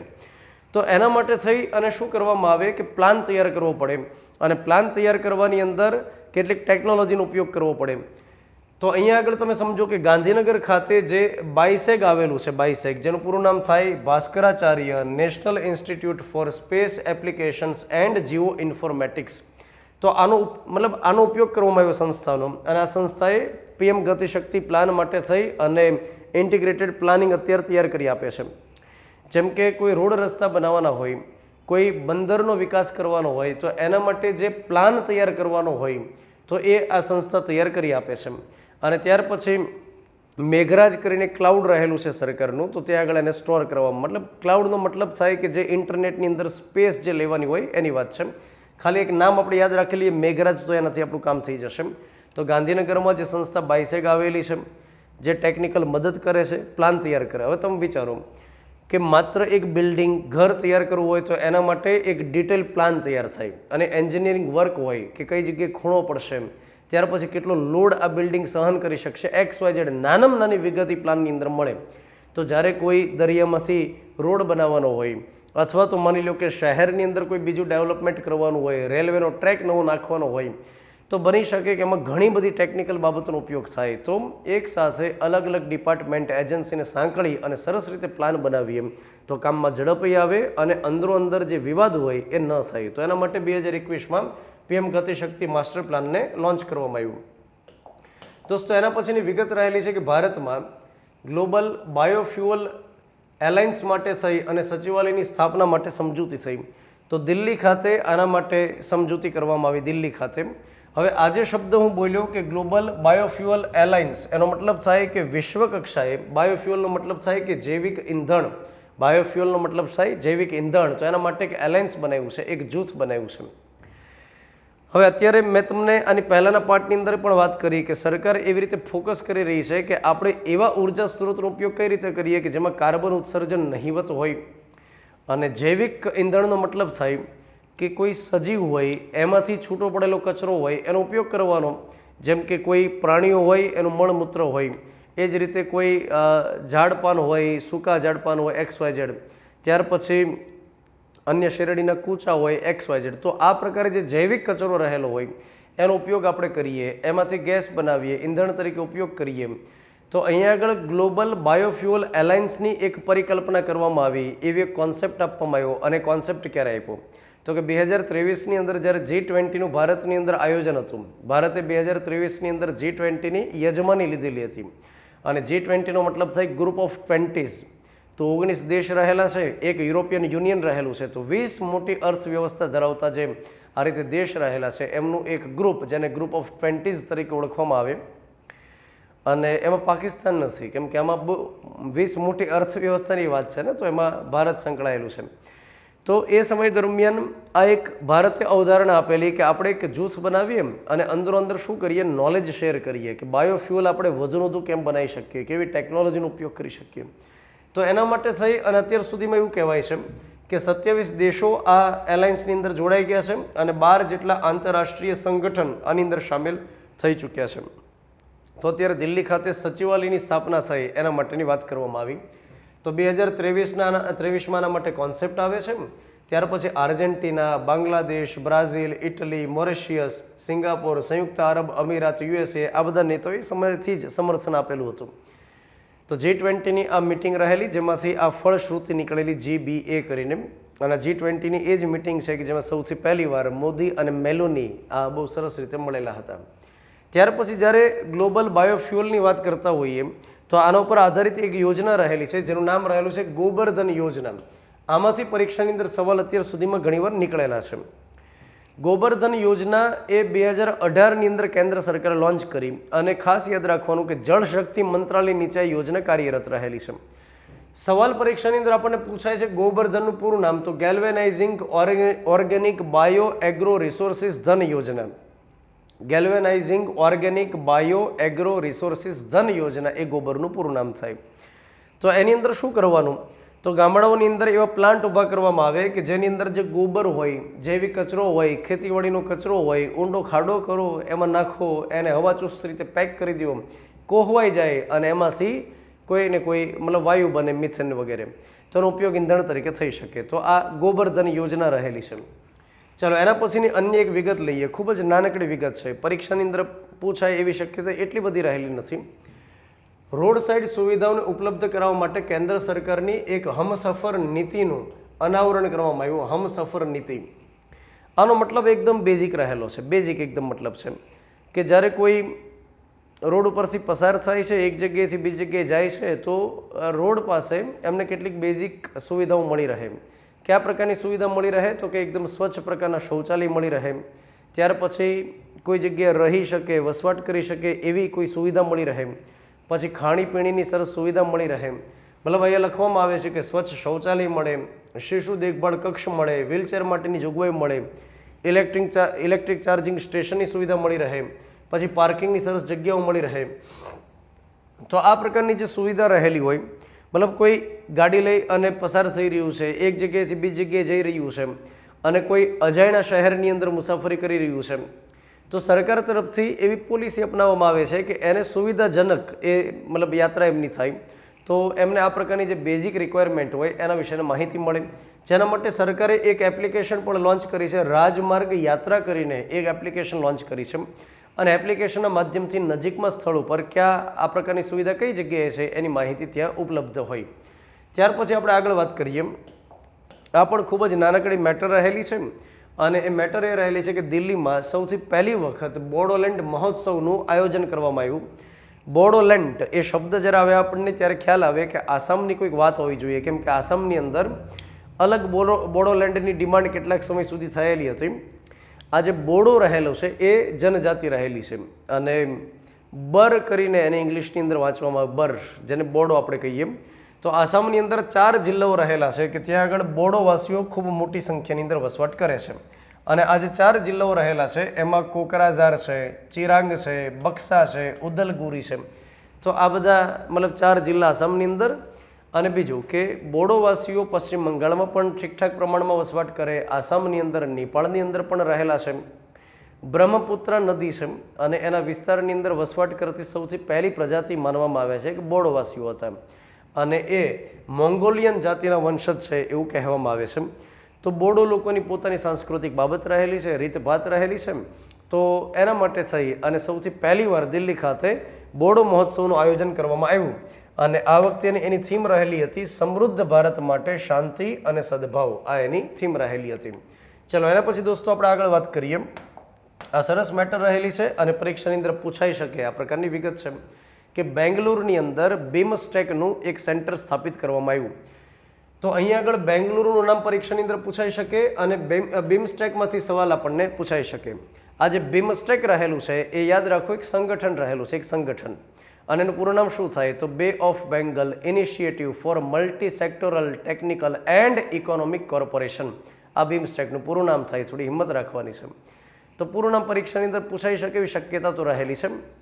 તો બીમસ્ટેક એક સંગઠન રહેલું છે અને આ એક એવું સંગઠન છે. હવે તમે યાદ રાખો કે જ્યારે કોઈ સંગઠન હોય તો એનો કંઈક ઉદ્દેશ તો હોય તો જ ભેગા થાય, તો જ જૂથ બને. તો કાં તો સામાજિક, કાં તો સાંસ્કૃતિક, વૈજ્ઞાનિક, ટેકનિકલ, આર્થિક, કોઈક ને કોઈક તો એમાં ઉદ્દેશ હશે. તો બીમસ્ટેક એક પ્રાદેશિક સંગઠન રહેલું છે જેની અંદર આ 7 દેશ રહેલા છે. એકબીજાને સાંસ્કૃતિક બાબતમાં, ટેકનિકલ બાબતમાં, એનર્જીની બાબતમાં કેમ સહયોગ કરી શકાય એના માટે મૂળ આ કામ કરે છે. તો અત્યારે જે બેંગ્લુરુની અંદર સેન્ટર સ્થાપિત કરવામાં આવ્યું એ એનર્જી માટેનું સેન્ટર રહેલું છે, એનર્જી માટેનું. અને આ બીમસ્ટેકની અંદર 7 જેટલા સભ્ય દેશ રહેલા છે. ભારત છે, બાંગ્લાદેશ છે, મ્યાનમાર છે, શ્રીલંકા, થાઈલેન્ડ, નેપાળ અને ભૂટાન. તો ભારતની આસપાસની અંદર આવેલા જે આ દેશો રહેલા છે એનાથી બનેલું આ એક સંગઠન છે. મૂળ રીતે એની સ્થાપના 1997માં થયેલી. 2004ની અંદર બીમસ્ટેક નામ આપવામાં આવ્યું. બાંગ્લાદેશની રાજધાની ઢાકા, ત્યાં આગળ આનું સેન્ટર આવેલું છે, મુખ્ય મથક આવેલું છે. બાંગ્લાદેશની રાજધાની ઢાકા, એનું ચલણ છે ટાકા. ચલો દોસ્તો એના પછી આપણે આગળ વાત કરીએ. પ્રસાર ભારતીએ એકદમ નાનકડી મેટર રહેલી છે કે પ્રસાર ભારતીએ લોન્ચ કર્યું એક OTT પ્લેટફોર્મ જેનું નામ રહેલું છે વેવ્સ. તો જેમ નેટફ્લિક્સ છે, એમેઝોન છે, જીઓ છે ને, તો અલગ અલગ પ્રકારના જે OTT પ્લેટફોર્મ રહેલા છે એની જેમ ભારત સરકારે પોતાનું એક OTT પ્લેટફોર્મ બનાવ્યું છે જેનું નામ રાખ્યું છે વેવ્સ. તો બસ સિમ્પલ એક સવાલ પૂછાઈ શકે તો વેવ્સની અંદર શું આવે તો કે વેબ સિરીઝ આવે, પિક્ચર આવે, સિરિયલ આવે, અલગ અલગ લેંગ્વેજની અંદર અવેલેબલ હોય. અને એમાં સરકારી લડી લેવાના મૂડમાં છે કે એમાંય તે પેકેજ આપે છે, ફ્રીમાં નથી. અમુક કન્ટેન્ટ ફ્રીમાં હોય, બાકી તમારે જો વધારે પડતો કન્ટેન્ટ સારો જોવું હોય તો એના માટે પૈસા ભરવાના. તો બસ એક નામ યાદ રાખી લો, નામ કાફી છે આની અંદર, વેવ્સ. ત્યાર પછી આ એક વિગત આવે છે કે ગુજરાતની સાંસ્કૃતિક હસ્તકલાના વારસા સમાન ઘરચોળાને મળ્યો GI ટેગ. આ ઘરચોળું શું કહેવાય તો જે બહેનો હોય એમને ખાસ ખ્યાલ હોય કે લગ્ન પ્રસંગની અંદર ઘરચોળું પહેરવામાં આવતું હોય કે લાલ કલરનું હોય, પીળા કલરનું, લીલા કલરનું. તો આ ઘરચોળું હોય એ ખાસ કરીને લગ્ન પ્રસંગ હોય, સારો કોઈ વાર તહેવાર હોય ત્યારે બહેનો પહેરતા હોય. એને GI ટેગ આપવામાં આવ્યો છે ગુજરાતના ઘરચોળાને. હવે આપણે વાત કરીએ GI ટેગ માટે તો આજે રહેલો છે શબ્દ GI ટેગ, એનો મતલબ થાય જીઓગ્રાફિકલ ઇન્ડિકેશન. જ્યારે કોઈ વસ્તુ હોય, કોઈ પ્રોડક્ટ હોય એને એ પછી એગ્રીકલ્ચરની વસ્તુ હોય, કોઈ મેન્યુફેક્ચરિંગ હોય, કોઈ પણ હોય, તો આવી જે પ્રોડક્ટ હોય એને જે તે વિસ્તારની સાથે જોડવા માટે, સાંકળવા માટે GI ટેગ આપવામાં આવે. જેમ કે દાર્જિલિંગની ચા, ત્યાર પછી પાટણના પટોળા, સંખેડાનું ફર્નિચર, પછી ગીરની કેસર કેરી, તો કચ્છની બાંધણી, તો આ પ્રકારે અલગ અલગ વિસ્તારની સાથે જોડાયેલી જે આઇટમ હોય, જે વખણાતી વસ્તુ હોય, જ્યાં ખાસ કરીને એનો ઉદ્ભવ થયેલો હોય, તો એને જીઆઈ ટેગ આપવામાં આવે. જીઆઈ ટેગ જે રહેલો છે એ દેવા માટે થઈ અને ભારત સરકારે એક કાનૂન બનાવ્યો છે વર્ષ 1999માં. એ કાનૂન અંતર્ગત આ રીતે આપવામાં આવે છે. જે ડિપાર્ટમેન્ટ ઓફ ટ્રેડ પ્રમોશન કરીને એક વિભાગ રહેલો છે, તો એના તરફથી આ બધી બાબતો હેન્ડલ કરવામાં આવે. અને બીજી એક બાબત રહેલું છે, મતલબ Department of Promotion for Internal Trade કરીને એક બાબત રહેલી છે, તો એના તરફથી આ જીઆઈ ટેગ આપવાની બાબતો આગળ વધે. જે કોઈ વસ્તુને જીઆઈ ટેગ આપવામાં આવે એ 10 વર્ષ માટે વેલિડ ગણાય અને ત્યાર પછી ફરીવાર જીઆઈ ટેગ માટે એમણે એપ્લાય કરવાનું. તો જીઆઈ ટેગથી ફાયદો તો થાય, ખાસ કરીને વ્યાપાર માટે ફાયદો થાય. એક રીતે કોપીરાઇટ જેવી બાબત છે કે પાટણના પટોળા હોય તો જ્યારે વેચવામાં આવે ત્યારે ત્યાં જીઆઈ ટેગ મૂકી શકે કે આ પાટણનું પટોળું જેને જીઆઈ ટેગ મળ્યો એ છે. તો એની સાથે અન્ય કોઈ પ્રદેશમાં બન્યું હોય ને તો એને ખાસ ફાયદો ન થાય, વ્યાપારીને ફાયદો ન થાય. હંમેશા વ્યક્તિ કોઈ ક્વોલિટી લેવા માટે પ્રયાસ કરે તો જે કોઈ પ્રોડક્ટ એક સાથે બે પડેલી છે, એકમાં જીઆઈ ટેગ લાગ્યું, એકમાં નથી લાગ્યો, તો ઓબ્વિયસ છે કે જીઆઈ ટેગને પ્રિફરન્સ મળી શકે. તો આ એક બાબત છે. તો ગુજરાતનું ઘરચોળું અને આ સાથે ગુજરાતની અલગ અલગ 27 જેટલી આઇટમ છે કે જેને જીઆઈ ટેગ મળી ગયો હોય. ત્યાર પછી દોસ્તો આપણે આગળ વાત કરીએ. અસંગઠિત શ્રમિક માટે થઈ અને ઈ શ્રમ વન સ્ટોપ સોલ્યુશન લોન્ચ કરવામાં આવ્યું. તો જે આ બાબતોના મંત્રી રહેલા છે મનસુખભાઈ માંડવિયા, જે મૂળ રીતે ગુજરાતના પાલિતાણા પંથકના છે. તો આ વ્યક્તિએ શું કર્યું કે અસંગઠિત ક્ષેત્રના મજદૂર માટે, શ્રમિક માટે થઈ અને વન સ્ટોપ સોલ્યુશન, ઈ શ્રમ વન સ્ટોપ સોલ્યુશન લોન્ચ કર્યું. સૌથી પહેલાં તો હું તમને દોસ્તો એ સમજાવું કે અસંગઠિત ક્ષેત્રના વ્યક્તિ એને કોને કહેવાય, અનઓર્ગેનાઇઝડ સેક્ટરના જે શ્રમિક હોય કોને કહેવાય. તો એવા વ્યક્તિ હોય કે જેને ખાસ કરીને આમ ડે ટુ ડે રોજગારી મળશે જ એવી કોઈ ખાતરી હોતી નથી. એમને એ પ્રકારે કોઈ મતલબ ખાતરી ન હોય, ગેરંટી ન હોય કે મને મહિને આટલા રૂપિયા તો મળશે. જે સંગઠનમાં કોઈ સંસ્થામાં કામ નથી કરતા પરંતુ છૂટક છૂટક મજૂરી કામ કરે છે, જેમ કે કોઈ દાહડિયા હોય તો આપણે એ ગણી શકીએ. ત્યાર પછી કડિયા નાકા પાસે જે મજૂરો ઊભા હોય એને આપણે ગણી શકીએ. આમના માટે સરકાર વિવિધ પ્રકારની યોજનાઓ ચલાવે છે. જેમ કે હમણાં એક યોજના તો આપણે ભણવાની છે, પણ અત્યારે જે મનસુખભાઈ માંડવિયા લોન્ચ કર્યું એની અંદર શું કર્યું, ઈ શ્રમ વન સ્ટોપ સોલ્યુશન, જેની અંદર જે પોર્ટલ છે ઈ શ્રમ પોર્ટલ છે અને ઈ શ્રમ પોર્ટલની ઉપર એક સાથે 12 જેટલી એમને લગતી જે યોજના છે એ મૂકી દીધી. મતલબ એક જ પોર્ટલ ઉપરથી એમને બધી જ પ્રકારની જે યોજના છે એની માહિતી એક સાથે મળી રહે, ત્યાંથી લાભ કઈ રીતે મળવો એ જાણકારી મળી જાય. તો આગળ દોસ્તો હું તમને એ સમજાવું કે આની અગાઉ ઓલરેડી 2021ની અંદર એક પોર્ટલ બનાવ્યું, ઈ શ્રમ પોર્ટલ કરીને બનાવ્યું. અને આ પોર્ટલ જે બનાવ્યું એ સમય 2021માં ઈ શ્રમ પોર્ટલ, એનો મતલબ એ હતો કે અસંગઠિત ક્ષેત્રની અંદર જે મજદૂર કામ કરતા હોય એનું રજિસ્ટ્રેશન થાય. સરકારને એના માધ્યમથી ખ્યાલ આવે કે ભાઈ આટલા વ્યક્તિ એવા છે કે જેને અમારે લાભ દેવાનો છે. તો 2021માં જે અસંગઠિત ક્ષેત્રના મજૂર છે એમનું રજિસ્ટ્રેશન કરવા માટે, એમની જાણકારી માટે થઈ આ પોર્ટલ લોન્ચ કરવામાં આવેલું. હવે એની અંદર જે વ્યક્તિ રજિસ્ટ્રેશન કરાવે એમને 12 ડિજિટનો એક નંબરવાળું એને કાર્ડ આપવામાં આવે. બરાબર, તો 12 ડિજિટનો નંબર જેમ આધાર કાર્ડમાં હોય એમ અહીંયા આગળ એક 12 ડિજિટનો નંબર એમને આપવામાં આવે. અને આ નંબર એની ઓળખ હોય, મતલબ કોઈ પણ યોજનાનો લાભ લેવો હોય આ નંબર એની અંદર નાખે, લોગિન કરે તો એનાથી એની ઓળખ છતી થઈ જાય કે આ વ્યક્તિ રહેલા છે. તો એક યુનિક આઈડી એમને આપવામાં આવે. 16થી લઈ અને 59 વર્ષની ઉંમરના વ્યક્તિ હોય એ આ પોર્ટલની અંદર રજિસ્ટ્રેશન કરાવી શકે. બીજું કે સરકાર પ્રોત્સાહન આપે છે કે જેટલા પ્રકારના મજૂર રહેલા છે જો આ પોર્ટલની ઉપર રજિસ્ટ્રેશન કરાવશે તો એનાથી ફાયદો એ થશે કે માત્ર રજિસ્ટ્રેશન કરાવવાથી એને આકસ્મિક વીમો 2 લાખ રૂપિયાનો આપવામાં આવશે. અને કોઈ અકસ્માત થાય, કામગીરી દરમિયાન દુર્ઘટના થાય અને એને દિવ્યાંગતા આવે, વિકલાંગતા આવે તો 1 લાખ રૂપિયાનો વીમો એને મળવાપાત્ર થાય. તો 16થી 59 વર્ષની ઉંમરના વ્યક્તિ રજિસ્ટ્રેશન કરાવે, 2 લાખનો ફૂલ વીમો અને આકસ્મિકમાં વિકલાંગતાની અંદર 1 લાખનો વીમો, 12 ડિજિટનો નંબર એમને આપવામાં આવે. અને અત્યારે હાલમાં શું કર્યું છે તો કે આ યોજના અંતર્ગત 12 જેટલી વન સ્ટોપ સોલ્યુશન, મતલબ એક જ એવી જગ્યા, એક જગ્યાએ ઊભા રહ્યો, વન સ્ટોપ એક જગ્યાએ ઊભા રહ્યો અને તમને 12 યોજનાનો લાભ મળે એવી વ્યવસ્થા અત્યારે હાલમાં કરી દેવામાં આવી. તો 2021માં પોર્ટલ લોન્ચ કર્યું અને અત્યારે એક સાથે 12 જેટલી યોજનાનો લાભ મળી રહે એવી વ્યવસ્થા કરી. દોસ્તો હવે આ યોજના જે રહી છે એ અગાઉ આવેલી છે, પણ આ જ્યારે અસંગઠિત ક્ષેત્રના વ્યક્તિની વાત જ આવી તો આપણે યોજના ભણી દઈએ, જેનું નામ રહેલું છે પ્રધાનમંત્રી શ્રમયોગી પ્રધાનમંત્રી શ્રમ યોગી માનધન યોજના કરીને એક યોજના રહેલી છે, નામ યાદ રાખી લો, પ્રધાનમંત્રી શ્રમ યોગી માનધન યોજના. અસંગઠિત ક્ષેત્રના શ્રમિક માટેની યોજના રહેલી છે. ખાસ કરીને 18 થી 40 વર્ષના વ્યક્તિ આ યોજના માટે રજીસ્ટ્રેશન કરાવી શકે. અને ત્યાર પછી એમને કહેવામાં આવે કે તમે નિશ્ચિત એમાઉન્ટ જે હોય, નિશ્ચિત એમાઉન્ટ એ દર મહિને કપાવો. મતલબ કે એમનું જે બેંક એકાઉન્ટ હોય એની સાથે લિંક થઈ જાય યોજનાની સાથે, અને ત્યાર પછી દર મહિને એમાંથી ઓટો ડેબિટ થાય. તો મતલબ સરકારને પેન્શન દેવું છે કે 60 વર્ષની ઉંમર થઈ જાય ત્યાર પછી મજૂર લગભગ કામ ન કરી શકે, ફિઝિકલી એટલા બધા કેપેબલ ન હોય, તો પછી જ્યારે એ કામ કરી શકે એમ છે, દર મહિને કમાણી કરે છે, ત્યારે દર મહિને 500 રૂપિયા, 700 રૂપિયા, વોટ એવર તમે નિશ્ચિત જે એમાઉન્ટ હોય એમાં દર મહિને કપાવો, સરકારની અંદર જમા કરાવો. 60 વર્ષની ઉંમર થાય એટલે આ યોજના અંતર્ગત દર મહિને ઓછામાં ઓછું 3000 રૂપિયાનું એમને પેન્શન મળે. તો આ યોજના સરસ રહેલી છે કે 18 થી 60 વર્ષની ઉંમરના વ્યક્તિ દર મહિને નિશ્ચિત એમાઉન્ટ કટ કરાવવાની, અને 60 વર્ષ પછી દર મહિને એને 3000 રૂપિયાનું પેન્શન મળવાપાત્ર થાય. ત્યાર પછી આ એક નાનકડી વિગત રહેલી છે. ગૃહ મંત્રાલય તરફથી એક અભિયાન લોન્ચ કરવામાં આવ્યું જેનું નામ છે સ્કેમ સે બચો અભિયાન.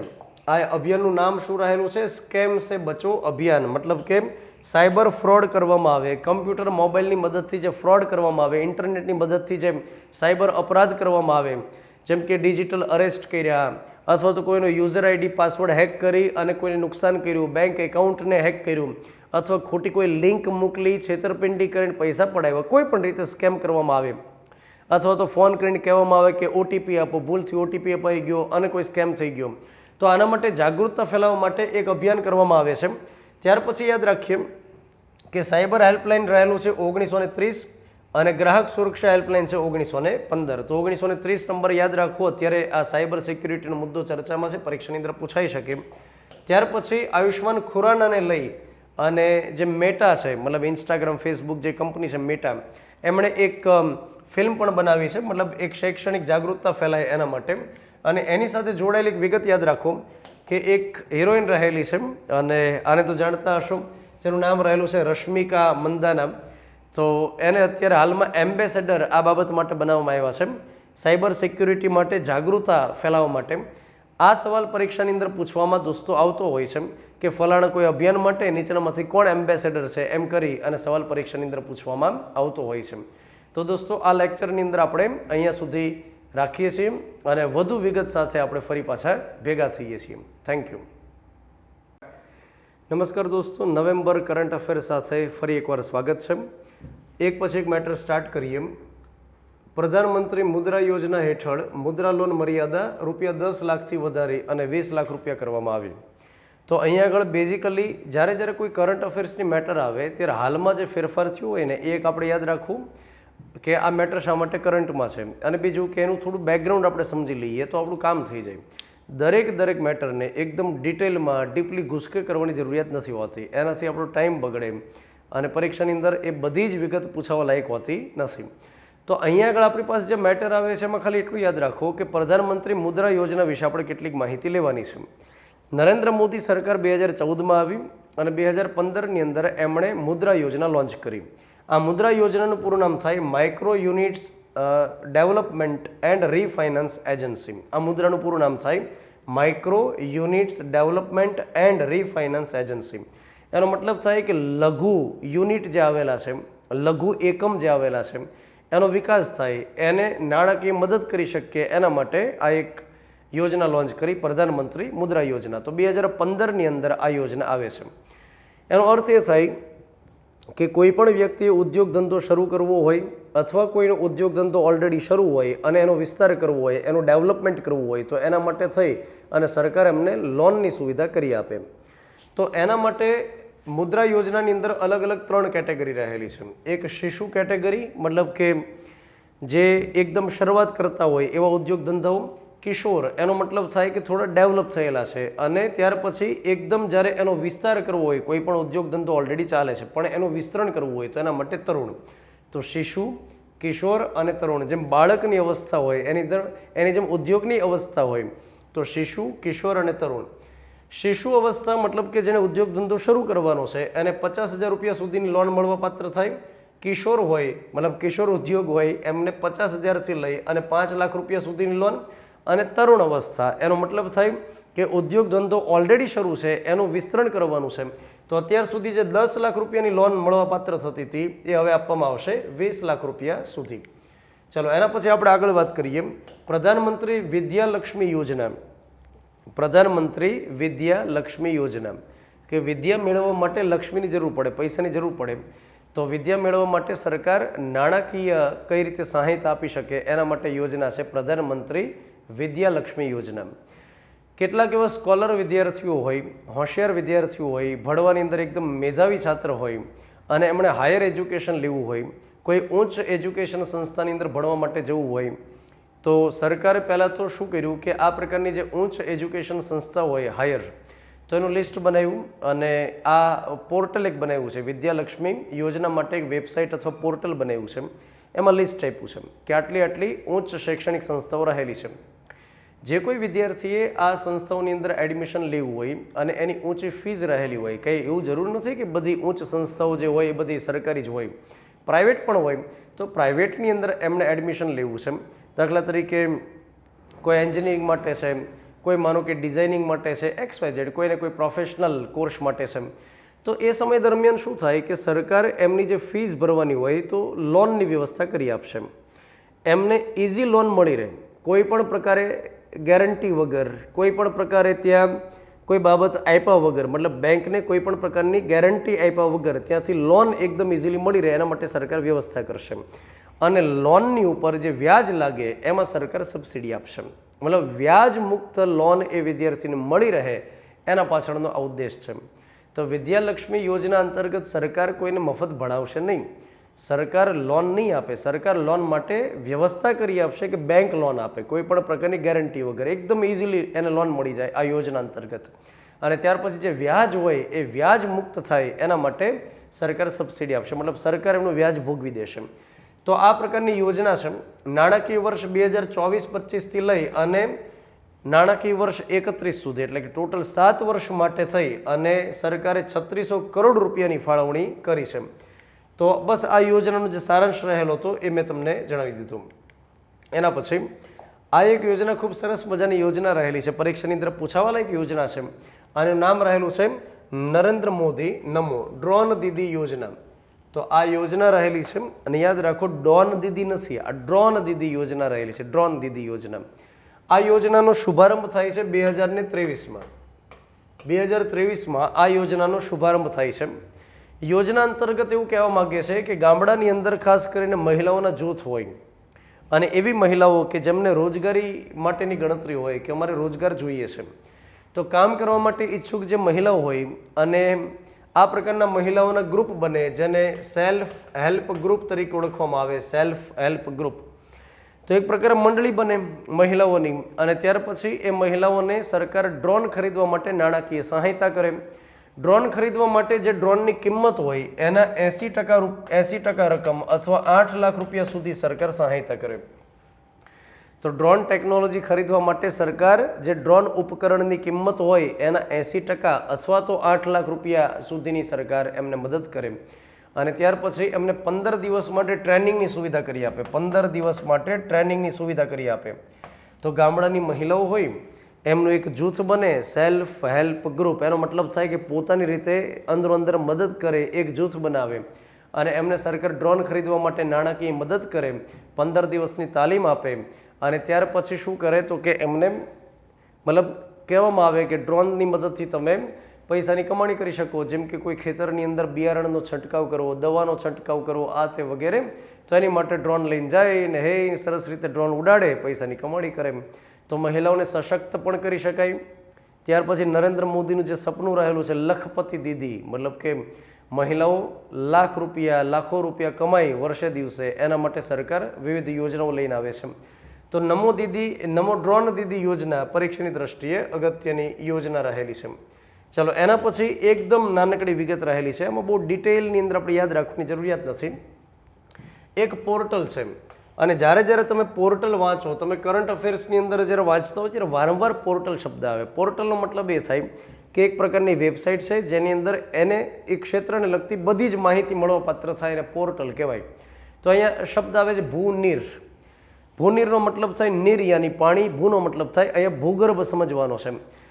ભૂગર્ભ જળ વ્યવસ્થાપન સાથે જોડાયેલી બધી જ માહિતી એક જ પોર્ટલ ઉપરથી મળી રહે. તો જળ જે વ્યવસ્થાપન હોય મતલબ કે ભૂગર્ભની અંદર પાણીનો સંગ્રહ કરવો હોય તો કેવી ટેકનોલોજીનો ઉપયોગ કરવો જોઈએ, સરકારે એના માટે કેવા નિયમનો બનાવ્યા, કઈ રીતે સંગ્રહ કરી શકાય, કઈ રીતે એ ભૂગર્ભના પાણીનો ઉપયોગ કરી શકાય. આજે કોઈ વ્યક્તિ બોર પડાવતું હોય અથવા તો માની લો કે ભૂગર્ભની અંદર પાણીનો સંગ્રહ થયો કોઈ વ્યવસ્થા બનાવી તો સરકારે કંઈક નિયમો તો બનાવ્યા હશે, એના માટે કંઈક કાનૂન તો હશે. તો એ બધા જ કાનૂન નિયમનો એક જગ્યાએ મળી રહે.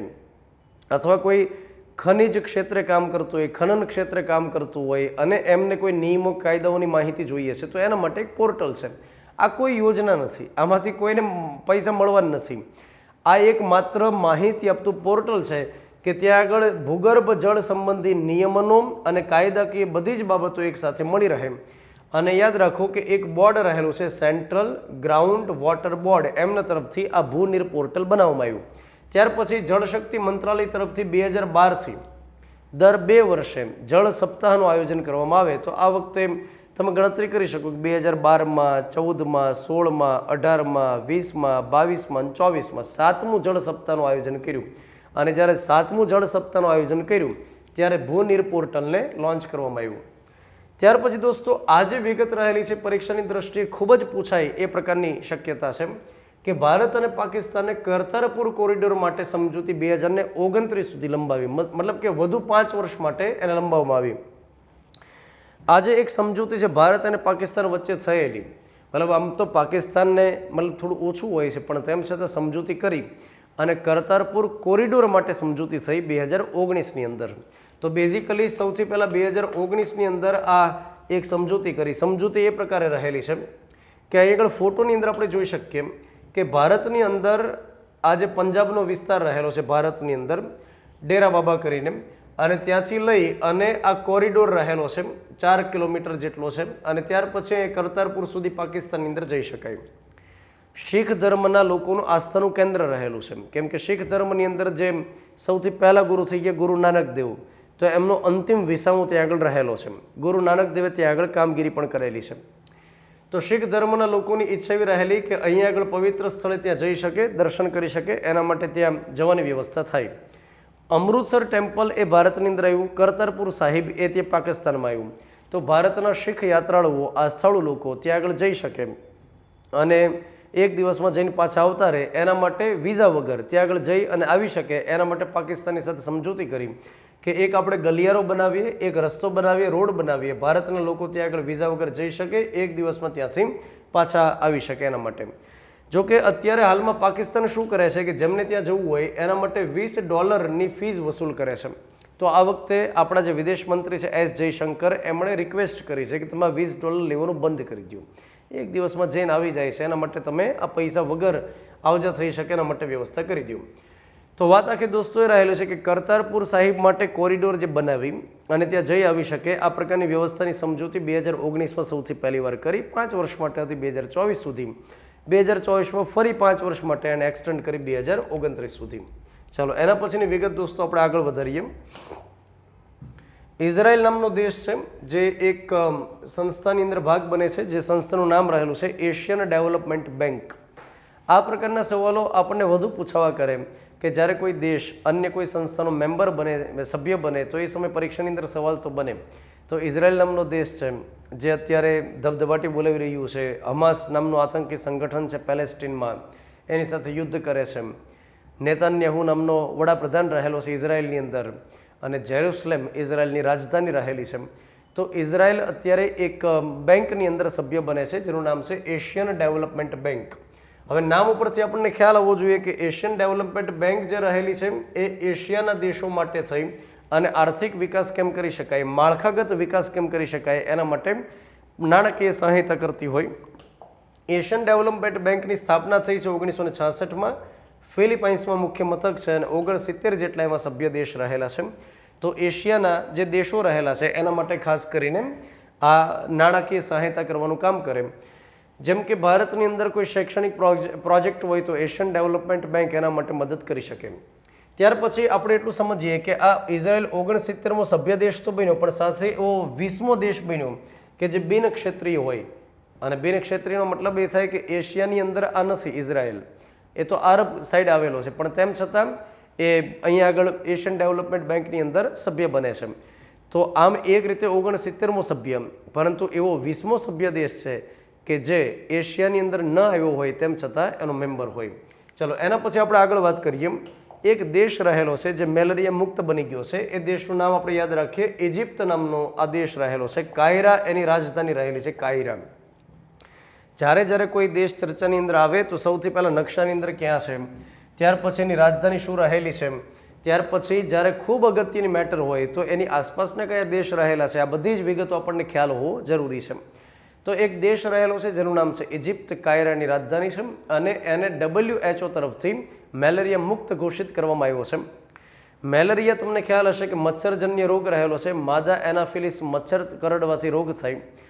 અને મેલેરિયાને મુક્ત કરવા માટે ભારતમાં અભિયાન શરૂ છે અને 2030 સુધીનો સંકલ્પ રહેલો છે કે 2030 સુધીમાં ભારતમાંથી મેલેરિયા મુક્ત કરવામાં આવશે દેશને. 2025 સુધીમાં ટીબી મુક્ત કરવા માટે થઈ અને ભારતની અંદર સંકલ્પ કરાયેલો છે.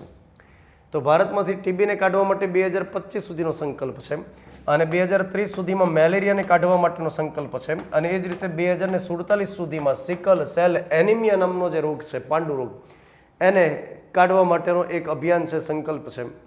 તો દોસ્તો યાદ રાખો કે ઇજિપ્તની અંદર છેલ્લા 3 વર્ષની અંદર એક પણ મેલેરિયાનો કેસ રજિસ્ટર્ડ નહોતો થયો, એટલા માટે એને મેલેરિયા મુક્ત ઘોષિત કર્યો. WHOની આ ગાઈડલાઈન રહેલી છે વર્લ્ડ હેલ્થ ઓર્ગેનાઇઝેશનની કે જે દેશની અંદર પર્ટિક્યુલર રોગ છેલ્લા 3 વર્ષથી રજિસ્ટર્ડ ન થયો હોય તો એને મુક્ત ઘોષિત કરી શકાય. અને ઇજિપ્ત ઉપરાંત 2024ની અંદર કાબો વર્ડે કરીને એક બીજો દેશ પણ રહેલો છે જે પણ મેલેરિયા મુક્ત ઘોષિત થાય છે. તો બંને નામ યાદ રાખવાના, કાબો વર્ડે અને ઇજિપ્ત કરીને 2 દેશ રહેલા છે. હવે WHOની આપણે વાત કરીએ તો વર્લ્ડ હેલ્થ ઓર્ગેનાઇઝેશન 7 એપ્રિલ 1948ના દિવસે એમની સ્થાપના થઈ. 7 એપ્રિલે વિશ્વ સ્વાસ્થ્ય દિવસ તરીકે ઓળખવામાં આવે અને WHOના એક ડાયરેક્ટર જનરલ રહેલા છે ટેડ્રોસ આધાનોમ ઘેબ્રેયસુસ કરીને છે. તો કેટલીક વિગત તો આપણે સાથે યાદ રાખતા જઈએ. ત્યાર પછી આ વિગત પણ પરીક્ષાની અંદર પૂછાય એવી ખૂબ જ શક્યતા છે. અને મેટર આપણી પાસે એ આવે છે કે રાષ્ટ્રીય મહિલા પંચના અધ્યક્ષ તરીકે એક વ્યક્તિએ કામગીરી શરૂ કરી જેનું નામ છે વિજયા કિશોર રાહટકર. હવે જ્યારે આ પ્રકારની મેટર આવે ને દોસ્તો કે ફલાણી કોઈ સંસ્થાની અંદર આ વ્યક્તિ અધ્યક્ષ બન્યા તો મોટા ભાગે ક્લાસ 3ની પરીક્ષાઓની અંદર ટુ ધી પોઈન્ટ એ જે વ્યક્તિ હોય એનું નામ પૂછાય. પછી એવું ન પૂછાય કે આ જે વિજયા કિશોર છે એમણે અગાઉ કઈ જગ્યાએ કામ કર્યું, કેવી ઉપલબ્ધિ હાંસલ કરી, કેવા તીર માર્યા, એવું ન પૂછાય. એટલે ખાસ કરીને એકદમ ફ્રેશર વિદ્યાર્થી હોય ને એમણે આ બધી બાબતોની ચિંતા નહીં કરવાની કે ઓહો પહેલાં મહારાષ્ટ્રની અંદર હતા ત્યાં આગળ મહિલા માટેનું જે આયોગ હતું ત્યાં આગળ કામ કર્યું, ત્યાર પછી કેટલીક સંસ્થાઓ એમણે શરૂ કરી. આ બધી વિગતો આપણે યાદ રાખવાની જરૂર નથી. માત્ર સિમ્પલ બાબત કે વિજયા કિશોર છે એમનું નામ આપણે યાદ રાખીએ. હવે એ પણ સાથે યાદ રાખવાનું કે કઈ જગ્યાએ બન્યા રાષ્ટ્રીય મહિલા પંચની અંદર. તો રાષ્ટ્રીય મહિલા પંચ એક કાયદાકીય સંસ્થા છે. રાષ્ટ્રીય મહિલા પંચ જે રહી એ એક કાયદાકીય સંસ્થા રહેલી છે. ભારત સરકારે વર્ષ 1990ની અંદર કાયદો બનાવી અને જોગવાઈ કરી કે એક રાષ્ટ્રીય મહિલા પંચ હશે અને એની સ્થાપના થઈ વર્ષ 1992માં. તો કાયદો આવે છે વર્ષ 1990માં અને રાષ્ટ્રીય મહિલા આયોગની સ્થાપના થઈ 1992માં. જેમાં રાષ્ટ્રીય મહિલા આયોગમાં એક અધ્યક્ષ હોય, 5 જેટલા સભ્ય કામ કરતા હોય.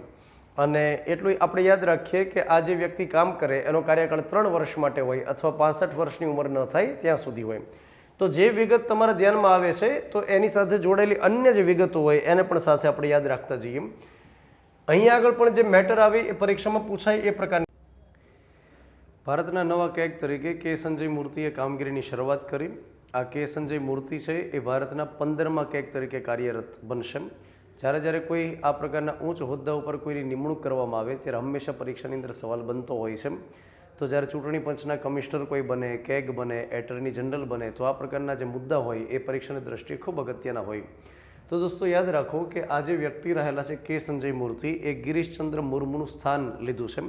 ગિરીશચંદ્ર મુર્મુ કે જે ગુજરાત કેડરના IAS અધિકારી હતા તો એમના સ્થાને કે સંજય મૂર્તિ કેગ તરીકે કાર્યરત બન્યા. અને એટલું યાદ રાખીએ કે આ જે કેગ રહેલા છે એ ભારતીય બંધારણની અંદર ખૂબ મહત્વપૂર્ણ પદાધિકારી ગણાવ્યા છે. અને જે ડૉક્ટર બી આર આંબેડકર થઈ ગયા એમણે એવું કહેલું કે ભારતીય બંધારણના સૌથી મહત્વપૂર્ણ પદાધિકારી રહેલા છે કેગ. અને આ કેગનું પૂર્ણ નામ થાય કોમ્પ્ટ્રોલર એન્ડ ઓડિટર જનરલ. અને એ ભારત સરકાર તેમજ રાજ્ય સરકારના જે અલગ અલગ પ્રકારના પ્રોજેક્ટ હોય, અલગ અલગ નાણાંની ફાળવણી હોય, બજેટની અંદર જે અલગ અલગ વહેંચણી કરી હોય નાણાંની, તો એનો જે ખર્ચ થાય એની ઉપર એ સમીક્ષા કરે.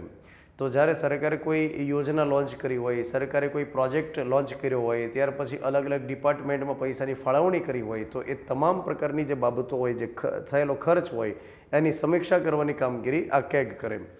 તો એક પ્રકારે વોચડોગનું કામ કરે છે એવું આપણે કહી શકીએ. કેગ સંબંધી જોગવાઈ ભારતીય બંધારણમાં અનુચ્છેદ 148માં આપવામાં આવેલી છે. અને ત્યાર પછી એમાં લખવામાં આવ્યું છે 148માં કે સંસદ કાયદો બનાવી અને કેગ માટે સેવાની શરતોને વગેરે નક્કી કરી શકશે. તો વર્ષ 1971માં સંસદે કાયદો બનાવી કેટલીક બાબતો કેગ માટે ડિસાઇડ કરી, જેમ કે પગાર ભથ્થા, રજા માટેના નિયમો, આ તે વગેરે એ 1971ના કાયદા અંતર્ગત જોવા મળે છે. કેગની નિમણૂક રાષ્ટ્રપતિ દ્વારા કરવામાં આવે અને કેગ બનવા માટેની જે લાયકાત હોય એ ભારતીય બંધારણમાં સ્પષ્ટ કરેલી નથી. રાષ્ટ્રપતિ એમને શપથ લેવડાવે. ત્યાર પછી કેગને જે પગાર ભથ્થા વગેરે મળશે એ કેન્દ્રની સંચિત નિધિમાંથી કરવામાં આવશે. ત્યાર પછી આગળ આપણે વાત કરીએ તો કેગનો કાર્યકાળ કેટલો હોય, તો 6 વર્ષ માટે અથવા 65 વર્ષની ઉંમર ન થાય ત્યાં સુધી કેગ કામ કરે. રાષ્ટ્રપતિને સંબોધન કરી અને કેગ રાજીનામું આપી શકે. અને એ ઉપરાંત કેગને દૂર કરવા હોય તો શું પ્રક્રિયા હોય, તો જે રીતે સુપ્રીમ કોર્ટના જજને દૂર કરી શકાય, સંસદના બંને ગૃહમાંથી વિશેષ બહુમતી સાથે ઠરાવ પસાર કરાવી અને કેગને દૂર કરી શકાય.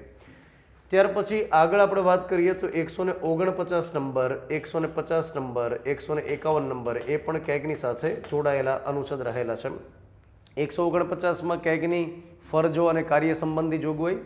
150માં લખવામાં આવે છે કે કેન્દ્ર સરકાર સંબંધી રિપોર્ટ હોય તો એ રાષ્ટ્રપતિને સોંપે અને રાજ્ય સરકાર સાથે જોડાયેલો રિપોર્ટ હોય, 150 નંબરમાં લખવામાં આવે છે કે જે કોઈ પણ સરકારી ડિપાર્ટમેન્ટમાં હિસાબ અને કિતાબ મેન્ટેન કરવામાં આવશે તો એનું ફોર્મેટ કેગ ડિસાઇડ કરી શકે. તો જે હિસાબ કિતાબ હોય એનું ફોર્મેટ કેગ ડિસાઇડ કરે, રાષ્ટ્રપતિને એ અંગે ભલામણ કરે. અને 151માં લખવામાં આવે છે કે કેન્દ્ર સરકાર સાથે જોડાયેલો કોઈ રિપોર્ટ હોય તો રાષ્ટ્રપતિને આપે અને રાજ્ય સરકાર સાથે જોડાયેલો રિપોર્ટ હોય તો રાજ્યપાલને આપે. તો આ જે અનુચ્છેદ રહેલા છે એ આપણા માટે ખૂબ અગત્યના. 148માં કેગનું પદ, 149માં એમની ફરજ અને કાર્ય, 150 નંબરની અંદર લખવામાં આવ્યું કે જે હિસાબ કિતાબ હોય કયા ફોર્મેટમાં રાખવા એ કેગ ડિસાઇડ કરશે અને 151 મુજબ રિપોર્ટ રાષ્ટ્રપતિને સોંપે, રાજ્ય સરકાર સાથે જોડાયેલો રાજ્યપાલને સોંપે. ત્યાર પછી દોસ્તો આપણે આગળ વાત કરીએ. પદ્મશ્રી અર્થશાસ્ત્રી એવા ડૉક્ટર બિબેક દેબરોયનું નિધન થયું છે. તો જ્યારે આ પ્રકારની વિગત પરીક્ષાની અંદર આવે તો માત્ર એ પૂછાય કે તાજેતરમાં જાણીતા કયા અર્થશાસ્ત્રીનું નિધન થયું. બહુ સિમ્પલ રીતે આ પ્રકારના પ્રશ્ન પૂછાય. ત્યાર પછી વિદ્યાર્થીઓ શું કરે કે આ જે વિવેક દેબરોય હોય ને એની એકદમ ડિટેલની અંદર માહિતીઓ શોધી અને એને યાદ રાખવાનો પ્રયાસ કરે. પણ ક્લાસ 3ની પરીક્ષાઓની અંદર આ પ્રકારે વિગત ન પૂછાય કે વિવેક દેબરોયનું આખું બેકગ્રાઉન્ડ શું હતું, એને લઈ અને કોઈ વિધાન બનાવ્યા, આ પ્રકારે સવાલ બનવાની શક્યતા નહીવત છે. આપણે એટલું જ યાદ રાખવાનું હોય કે તાજેતરમાં આ જે વ્યક્તિ છે જેનું નિધન થયું એ કયા ક્ષેત્ર સાથે જોડાયેલા છે, તો એ વ્યક્તિ અર્થશાસ્ત્ર સાથે જોડાયેલા વ્યક્તિ છે.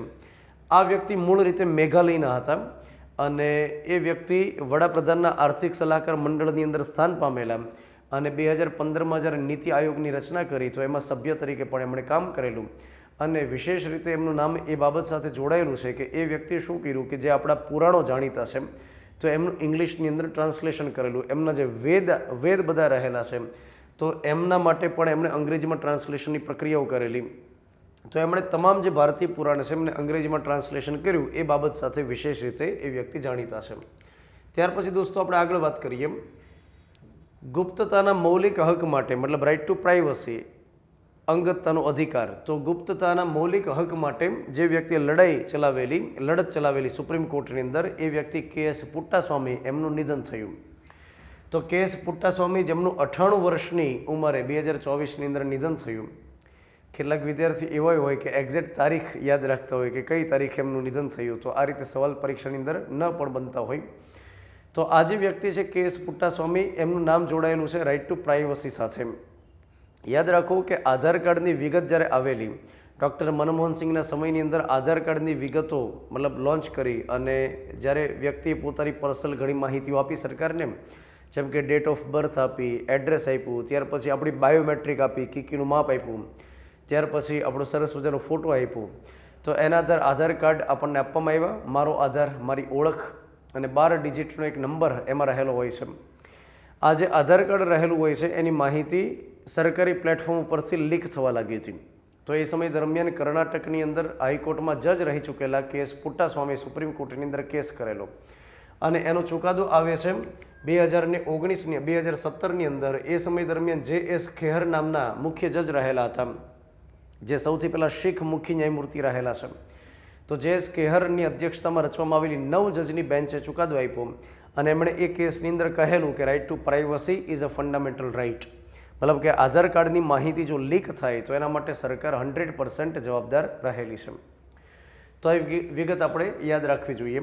તમને પૂછાય કે રાઇટ ટુ પ્રાઇવસી એ કયા અનુચ્છેદ અંતર્ગત આપણો મૂળભૂત અધિકાર છે, તો આપણે યાદ રાખીએ અનુચ્છેદ 21 અંતર્ગત એ આપણો મૂળભૂત અધિકાર રહેલો છે.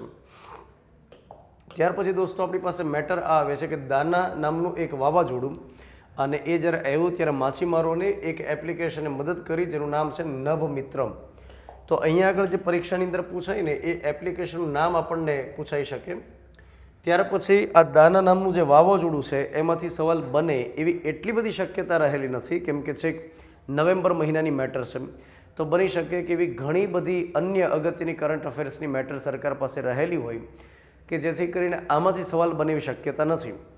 તો હું તમને સાથે દોસ્તો એ પણ સમજાવી રહ્યો છું કે આ પ્રકારની મેટર આવે તો માત્ર આટલી જ વિગત યાદ રાખવાની, તો જ આ કામ થઈ શકે.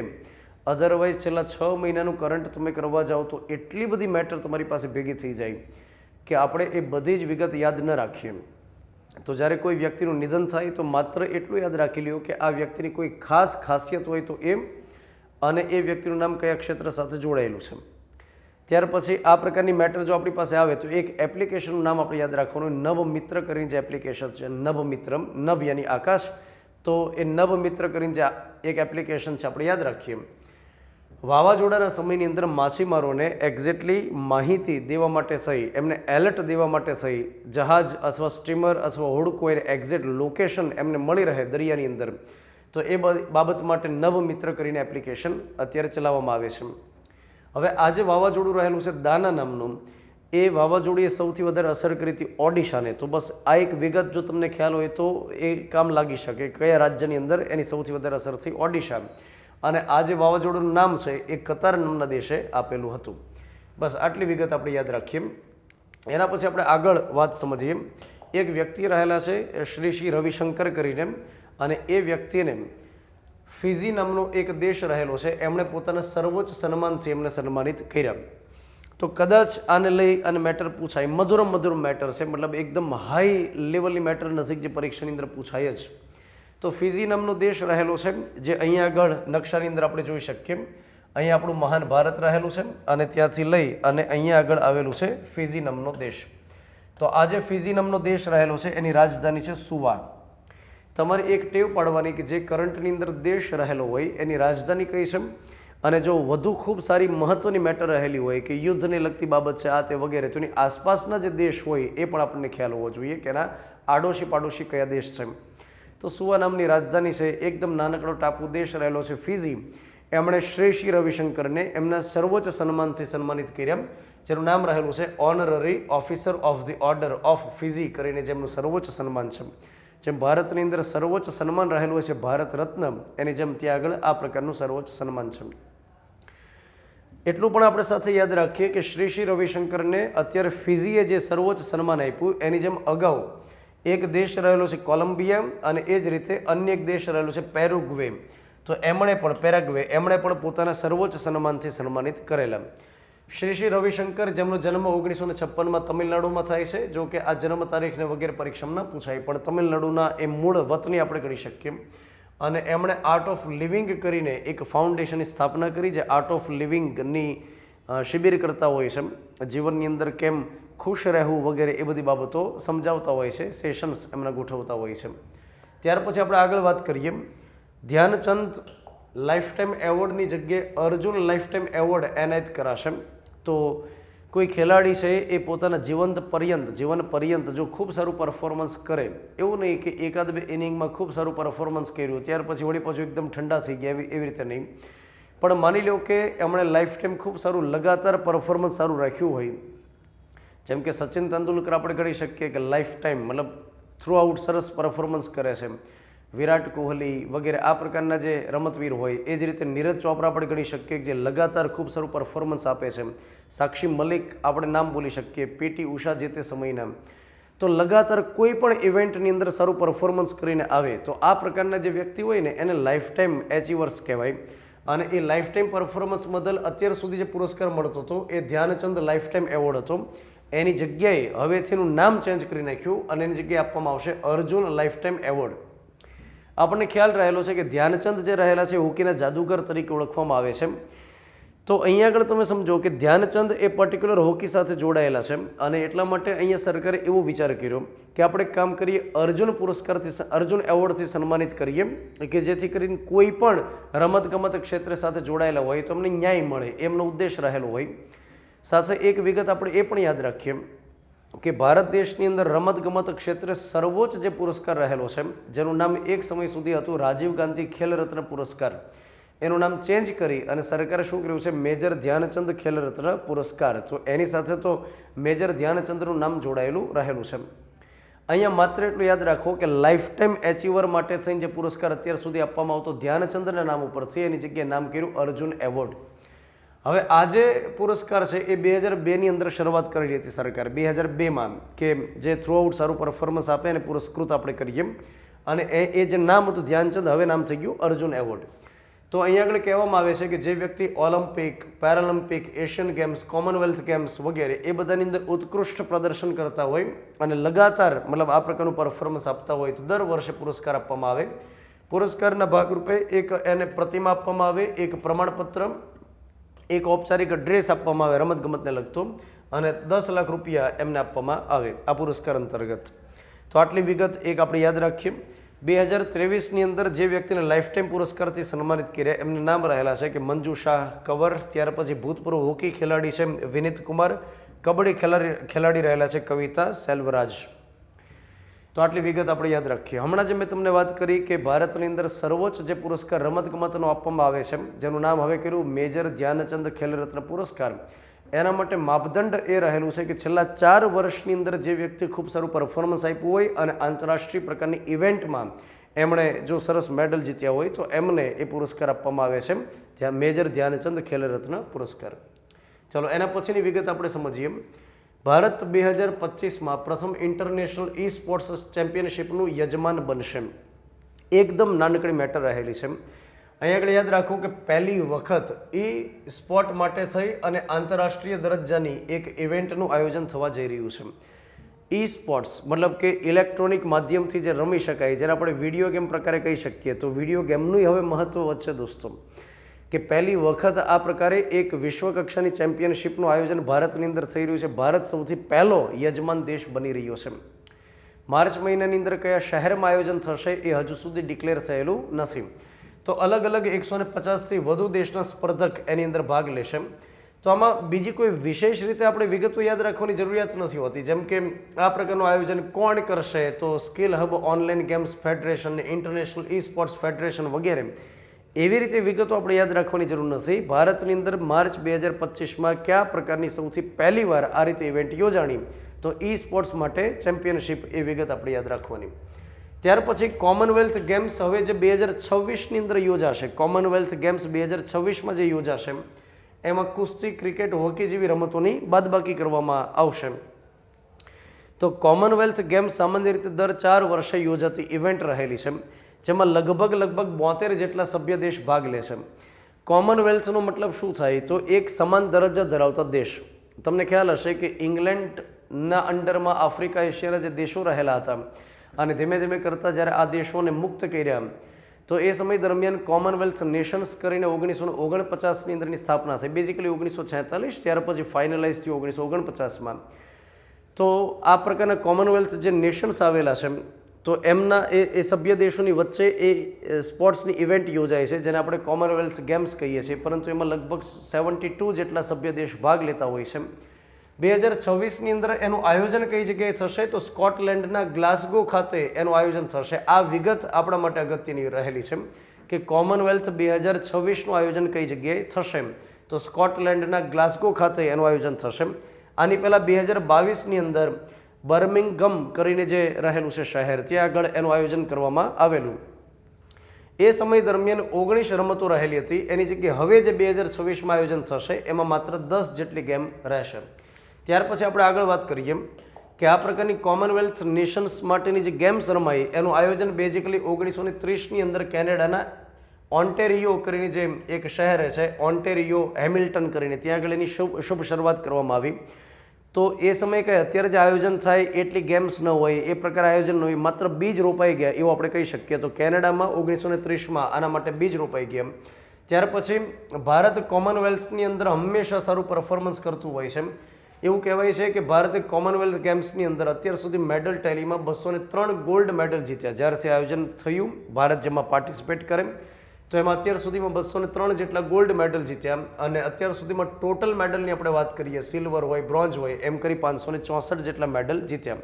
તો અત્યાર સુધીમાં જેટલી કોમનવેલ્થ યોજાડી ભારતે જેમાં ભાગ લીધો એમાં ટોટલ મેડલ આપણે જીત્યા 564, ટોટલ 203 જેટલા એમાં ગોલ્ડ છે. ત્યાર પછી આપણે દોસ્તો આગળ વાત કરીએ કે ભારતમાં નવી દિલ્હીમાં 2010ની અંદર કોમનવેલ્થ ગેમ્સનું આયોજન કરવામાં આવેલું છે. એટલે ભારતે 2010માં એની યજમાની લીધેલી હતી. તો આમાં આટલી જ વિગત કે 2026માં કઈ જગ્યાએ યોજાશે? સ્કોટલેન્ડના ગ્લાસગો ખાતે યોજાશે. અને આ પ્રકારની જે કેટલીક ગેમ્સ રહેલી છે એની હવે બાદબાકી કરવામાં આવી છે. તો જે 19 ગેમ્સ રમાણી હતી છેલ્લી કોમનવેલ્થમાં, એ હવે માત્ર 10 રમાશે. કુસ્તી, બેડમિન્ટન, હોકી, ક્રિકેટ, શૂટિંગ સહિતની અન્ય જે કેટલીક ગેમ્સ રહેલી છે, જેમ કે અહીંયા પણ નામ લખ્યા છે, એની બાદબાકી કરવામાં આવી છે. એના પછી દોસ્તો આપણે યાદ રાખીએ કે ભારતની અંદર ખોખો વર્લ્ડ કપનું આયોજન પણ થયું. પહેલી વખત ખોખો વર્લ્ડ કપનું આયોજન કરવામાં આવ્યું ભારતની અંદર. તો આને લઈને પણ સવાલ પૂછાય કે નીચેનામાંથી કયા વર્લ્ડ કપનું સૌથી પહેલીવાર ભારતની અંદર આયોજન હમણાં કમ્પ્લીટ થયું? તો એની અંદર યાદ રાખો કે ખોખો વર્લ્ડ કપ રહેલો છે. અને ખોખો વર્લ્ડ કપની ખાસિયત એ રહેલી છે કે એમાં પુરુષ માટે અને મહિલાઓ માટે બંને જે ટીમ છે એની અંદર ભારત વિજેતા બન્યું છે. તો નેપાળને હરવી અને ભારત બંનેની અંદર પુરુષમાં અને જે મહિલા હોય બંને કેટેગરીની અંદર ભારત વિજેતા બન્યું. હવે આમાં એ વિગત યાદ રાખવાની જરૂરિયાત નથી કેટલી ટીમોએ ભાગ લીધો વગેરે, એ રીતે પરીક્ષામાં ક્યારેય પૂછાતું નથી. ખોખો વર્લ્ડ કપનું જે આયોજન થયું એની ટેગલાઇન આ રહેલી હતી, જે કદાચ પરીક્ષામાં પૂછાય તો બહુ શક્યતા ઓછી છે. ધ વર્લ્ડ ગોઝ ખો કરીને જે એમની ટેગલાઇન હતી એ આપણે યાદ રાખવાની, ધ વર્લ્ડ ગોઝ ખો.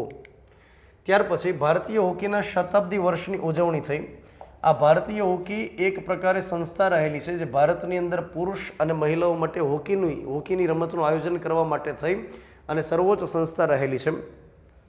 હવે આ જે સંસ્થા રહેલી છે ભારતીય હોકી અથવા હોકી ઇન્ડિયા, જેને આપણે ઇંગ્લિશમાં કહીએ, આ એનો લોગો રહેલો છે. તો ભારતીય હોકી અથવા હોકી ઇન્ડિયા એની સ્થાપના કરવામાં આવેલી 1925ની અંદર 7 નવેમ્બર 1925. તો એના 100 વર્ષની ઉજવણી કરવામાં આવી રહી છે, એ વિગત આપણે યાદ રાખીએ. ચલો ત્યાર પછી આગળ આપણે વાત કરીએ.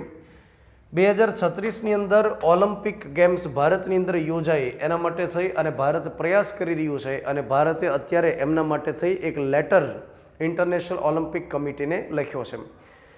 તો એવું કહેવામાં આવે છે કે પૂર્ણ શક્યતા રહેલી છે કે 2036ની અંદર ગુજરાતના અમદાવાદ ખાતે ઓલિમ્પિકનું આયોજન થશે. રમતગમતની દુનિયામાં સૌથી વધારે જેની અંદર કોમ્પિટિશન હોય અને રમતવીર જેના માટે સૌથી વધારે રાહ જોતા હોય એ હોય છે ઓલિમ્પિક. તમને ખ્યાલ હશે કે છેલ્લે જાપાનની અંદર 2020ની અંદર એક આયોજન થયેલું, ત્યાર પછી 2024માં પેરિસ ઓલિમ્પિકનું આયોજન થયેલું. છેલ્લે પેરિસ ઓલિમ્પિકનું જે આયોજન થયું એમાં ભારતની જે મેડલ માટેની વાત છે તો એ તમારે આંકડો યાદ રાખવાનો 0, 1, 5, 0 ગોલ્ડ, 1 સિલ્વર અને 5 બ્રોન્ઝ. ઓલિમ્પિકનું જ્યારે આયોજન થાય ત્યારે ભારતનું જે પરફોર્મન્સ હોય ને એ હંમેશા પરીક્ષાની અંદર પૂછવામાં આવે. તો 0, 1, 5 કરીને આપણે વિગત યાદ રાખીએ. હવે દોસ્તો હું તમને એ સમજાવું કે 2036ની અંદર ઓલિમ્પિકનું આયોજન અમદાવાદ ખાતે થાય એના માટે અત્યારે હાલમાં તૈયારી માત્ર શરૂ કરી છે. હજુ સુધી એમણે પરમિશન નથી આપી દીધી અથવા તો સિક્કો નથી મારી દીધો. અહીં આગળ એમ કહે છે કે 3 એશિયાના દેશો એવા રહેલા છે કે જેમણે અત્યાર સુધીમાં ઓલિમ્પિકનું આયોજન કર્યું હોય. જેમ કે એક ચીન છે, એક દક્ષિણ કોરિયા છે અને એક જાપાન રહેલો છે. તો અત્યાર સુધીમાં 3 જ એવા એશિયાના દેશ છે જેણે આ પ્રકારની ગેમ્સનું આયોજન કર્યું હોય ઓલિમ્પિકનું. ઓલિમ્પિકનું જ્યારે આયોજન કરવામાં આવે ત્યારે દુનિયાભરમાંથી અલગ અલગ દેશના પ્રતિનિધિઓ ભાગ લે. તો એના માટે ઇન્ટરનેશનલ ઓલિમ્પિક કમિટી ઘણા માપદંડ ધ્યાનમાં રાખતી હશે, જેમ કે સુરક્ષાની વ્યવસ્થા કયા પ્રકારની રહેલી છે, ત્યાર પછી એ દેશની અંદર વ્યવસ્થા ઇન્ફ્રાસ્ટ્રક્ચરની કયા પ્રકારની રહેલી છે, ત્યાર પછી જે અલગ અલગ દુનિયાભરમાંથી મહેમાનો ત્યાં આગળ આવે તો એની સાચવણ કેવી રાખી શકાતી હશે. તો વિવિધ પ્રકારના માપદંડ તો રહેલા હોય. તો ભારત અત્યારે પ્રૂવ કરે છે કે અમારે ત્યાં જેટલા ખેલાડી આવશે એ બધા એકદમ સહી સલામત રહેશે અને વળી પાસે પોતાના વતનમાં પણ પહોંચી શકશે. અહીંયા આગળ યાદ રાખો કે 2036માં ઓલિમ્પિકનું આયોજન થાય એના માટે અન્ય પણ દેશો પ્રયાસ કરે છે, જેમ કે સાઉદી અરેબિયા છે, કતાર છે, તુર્કી છે, મેક્સિકો છે, ઇન્ડોનેશિયા છે. તો અલગ અલગ દેશો અત્યારે હરીફાઈની અંદર છે કે ના અમને તમે આયોજન કરવાનો મોકો આપો. જ્યારે કોઈ પણ દેશની અંદર આ પ્રકારના આયોજન થાય ને તો વિશ્વભરની અંદર એ દેશની પ્રતિષ્ઠા વધે, માનપાન મોભો વધે કે આ દેશ આ પ્રકારના આયોજન કરી રહ્યું છે. તો દેશ એના માટે હંમેશા સ્પર્ધાની અંદર હોય કે અમને આ ઇવેન્ટ માટેની યજમાની સોંપો.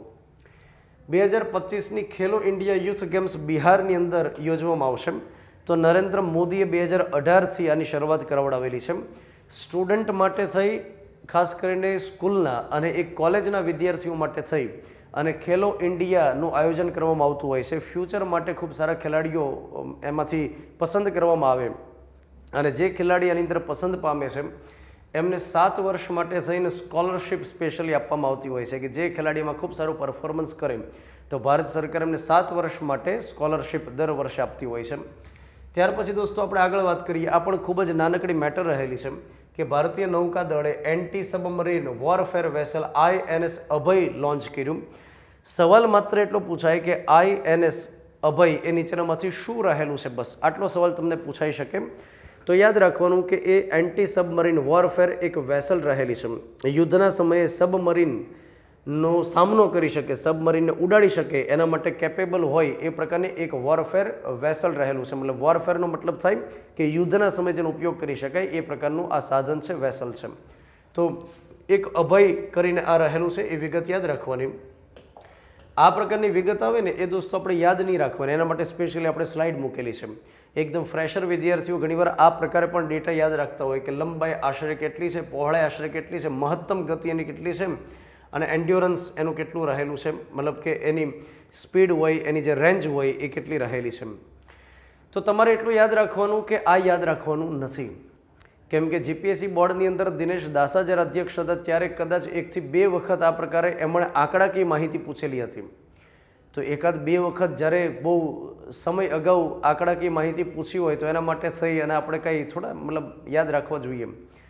કેમ કે કદાચ હું તમને કહું કે આ આંકડાકીય માહિતી યાદ રાખવાની છે તો આપણને યાદ નહીં રહે. અને તો 1-2 સવાલ ક્યારેક જે ભૂતકાળની અંદર પૂછાયેલા એના માટે આપણે વધારે પેટ્રોલ નહીં બાળવાનું. ત્યાર પછી આ મેટર આપણને પરીક્ષાની દ્રષ્ટિએ અગત્યની સાબિત થઈ શકે કે જાપાને એક લાકડાનો ઉપગ્રહ બનાવ્યો જેનું નામ રહેલું છે લિગ્નોસેટ અને એને સફળતાપૂર્વક લોન્ચ કર્યો છે. તો આ દેશનું નામ આપણને પરીક્ષામાં પૂછાઈ શકે કે લાકડામાંથી બનેલો એક સેટેલાઇટ જેને સફળતાપૂર્વક લોન્ચ કર્યો એ કયો દેશ છે? જાપાન. અને સેટેલાઇટનું નામ શું રહેલું છે? લિગ્નોસેટ. હવે હું તમને દોસ્તો એ સમજાવું કે જાપાને અમેરિકાના ફ્લોરિડાના national aeronautics and space administration, જે નાસાનું પૂરું નામ થાય national aeronautics and space administration, તો એના કેનેડી સ્પેસ સેન્ટરથી અંતરિક્ષની અંદર લિગ્નોસેટને સફળતાપૂર્વક લોન્ચ કર્યો જે ભારતની પરિક્રમા કરશે. અને આ લાકડાનો જે સેટેલાઇટ રહેલો છે એકદમ નાનકડો એવો સેટેલાઇટ રહેલો છે, 10 ઘન સેન્ટીમીટરનો આ સેટેલાઇટ રહેલો છે. હવે આ સેટેલાઇટ બનાવવા પાછળનું, લોન્ચ કરવા પાછળનું કારણ એ રહેલું છે કે અત્યારે હાલમાં જે ધાતુના સેટેલાઇટ રહેલા હોય છે એનો ચોક્કસ કાર્યકાળ હોય કે આટલા ટાઈમ સુધી આ ધાતુના સેટેલાઇટ બનેલા છે એ કામ કરશે. કોઈ 3 વર્ષ માટે, કોઈ 5 વર્ષ માટે, વોટેવર. તો એની કંઈક ને કંઈક લાઈફ સ્પાન હોય, લાઈફ પીરિયડ હોય. હવે 10 વર્ષ માટે, 5 વર્ષ કે 3 વર્ષ માટે કામ કરે ત્યાર પછી એનો કોઈ ઉપયોગ નથી હોતો, એની સાથે કોઈ કોમ્યુનિકેશન રહેલું હોતું નથી. તો શું થાય કે એક સમય આવે કે જ્યારે એ બસ એમનેમ અવકાશની અંદર તરતો એક કચરો સાબિત થઈ જાય છે અને આ પ્રકારે અવકાશીય કચરો વધી રહ્યો છે. અને ઘણીવાર એવું પણ બને કે આ જે અવકાશીય કચરો હોય ને એ અન્ય જે જીવંત સેટેલાઇટ હોય અથવા તો જે અત્યારે હાલમાં વર્કિંગ હોય એની સાથે ઘણીવાર અથડાઈ પણ છે. તો આ પ્રકારે જે અવકાશીય પ્રદૂષણ હોય કે જે અન્ય સેટેલાઇટને પણ નુકસાન કરે તો એનો વિકલ્પ શું? એના વિકલ્પના ભાગરૂપે એવું કરવામાં આવે છે કે લાકડાથી બનેલા હોય તો અવકાશીય કચરાને ઇઝીલી દૂર પણ કરી શકાય, અને લાકડાથી બનેલા સેટેલાઇટ હોય તો એ અન્યને એટલું નુકસાન ન કરે જેટલું ધાતુથી બનેલો કચરો નુકસાન કરે. તો એના માટે જાપાને આ પ્રયોગ કર્યો. સફળતા જો મળી એમાં આગળ જતા તો બની શકે કે આગામી સમયની અંદર લાકડાથી બનેલા સેટેલાઇટ હોઈ શકે. હવે એટલું આપણે યાદ રાખી લઈએ કે આ ઉપગ્રહને હોનોકીમાંથી બનાવેલો છે, જે એક મેગ્નોલિયા વૃક્ષ રહેલું છે, તો એમાંથી એને બનાવવામાં આવ્યો છે. તો દોસ્તો આટલી એક મેટર આપણે જોઈ. હવે વધુ વિગત આપણે જોઈએ. દોસ્તો આપણી પાસે ઈસરોની એક મેટર આવે છે. ઈસરોનો એક સેટેલાઇટ છે જેનું નામ રહેલું છે GSAT-N2 અથવા જેને GSAT-20 તરીકે ઓળખવામાં આવે છે. આ સેટેલાઇટને અમેરિકાના ફ્લોરિડામાંથી SpaceX નામની કંપનીના રોકેટ ફાલ્કન 9 દ્વારા સફળતાપૂર્વક જીઓસાયન્ક્રોનસ જે ભ્રમણ કક્ષા છે ત્યાં આગળ લોન્ચ કરવામાં આવ્યું. તો ભારતનો આ જે સેટેલાઇટ છે જીઓસાયન્ક્રોનસ સેટેલાઇટ N2 અથવા 20 એ કમ્યુનિકેશન માટેનો સેટેલાઇટ છે, અને આ સેટેલાઇટની મદદથી દૂર સુદૂરના કોઈ વિસ્તાર હોય જ્યાં ઇન્ટરનેટ કનેક્ટિવિટી ન આવતી હોય અથવા કોઈ વ્યક્તિ પ્લેનમાં બેઠો હોય, ઇન્ટરનેટ એમને જોઈતું હોય તો એના માટે થઈ અને આ સેટેલાઇટ કામ કરશે. હવે દોસ્તો આ જે સેટેલાઇટ છે એને લોન્ચ કરવાની કામગીરી કોણે કરી? SpaceX નામની કંપની છે જેનો માલિક ઇલોન મસ્ક છે, અને એનું એક રોકેટ છે ફાલ્કન 9 નામનું, એમણે આને સફળતાપૂર્વક લોન્ચ કર્યું. ઈસરોની એક વાણિજ્યિક શાખા રહેલી છે જેનું નામ છે ન્યૂ સ્પેસ ઇન્ડિયા લિમિટેડ. આ ન્યૂ સ્પેસ ઇન્ડિયા લિમિટેડનો કોન્સેપ્ટ 2019ની અંદર સ્થાપિત કરવામાં આવ્યો. આ ન્યૂ સ્પેસ ઇન્ડિયા લિમિટેડ શું કામ કરે? તો કે ઈસરો વતી ડીલ કરવાનું કામ કરે. જેમ કે અન્ય કોઈ દેશના સેટેલાઇટને લોન્ચ કરી દેવાના હોય તો આ જે સંસ્થા છે એ કામ કરે, એના માટે ડીલ કરે. ભારતનો કોઈ સેટેલાઇટ અન્ય કોઈ દેશમાંથી લોન્ચ કરવાનો હોય તો આ સંસ્થા એના માટે ડીલ કરે. તો એમણે SpaceXની સાથે ડીલ કરી. અંદાજિત 500 કરોડની આસપાસ રૂપિયાની આમાં ખર્ચ થયો અથવા કિંમત નક્કી થઈ. હવે અહીંયા આગળ આપણે એ વાત કરીએ કે ભારતની પાસે ઓલરેડી એક બાહુબલી રોકેટ રહેલું છે જેનું નામ છે GSLV Mach 3 કરીને. તેમ છતાં આપણે ફાલ્કન 9નો ઉપયોગ શા માટે કર્યો? એનું કારણ એ રહેલું છે કે GSLV Mach 3 કરીને જે રોકેટ છે એની એક મર્યાદા છે કે અત્યારે હાલમાં 4000 કિલોગ્રામ સુધીનો પેલોડ હોય તો એ લઈ જઈ શકે.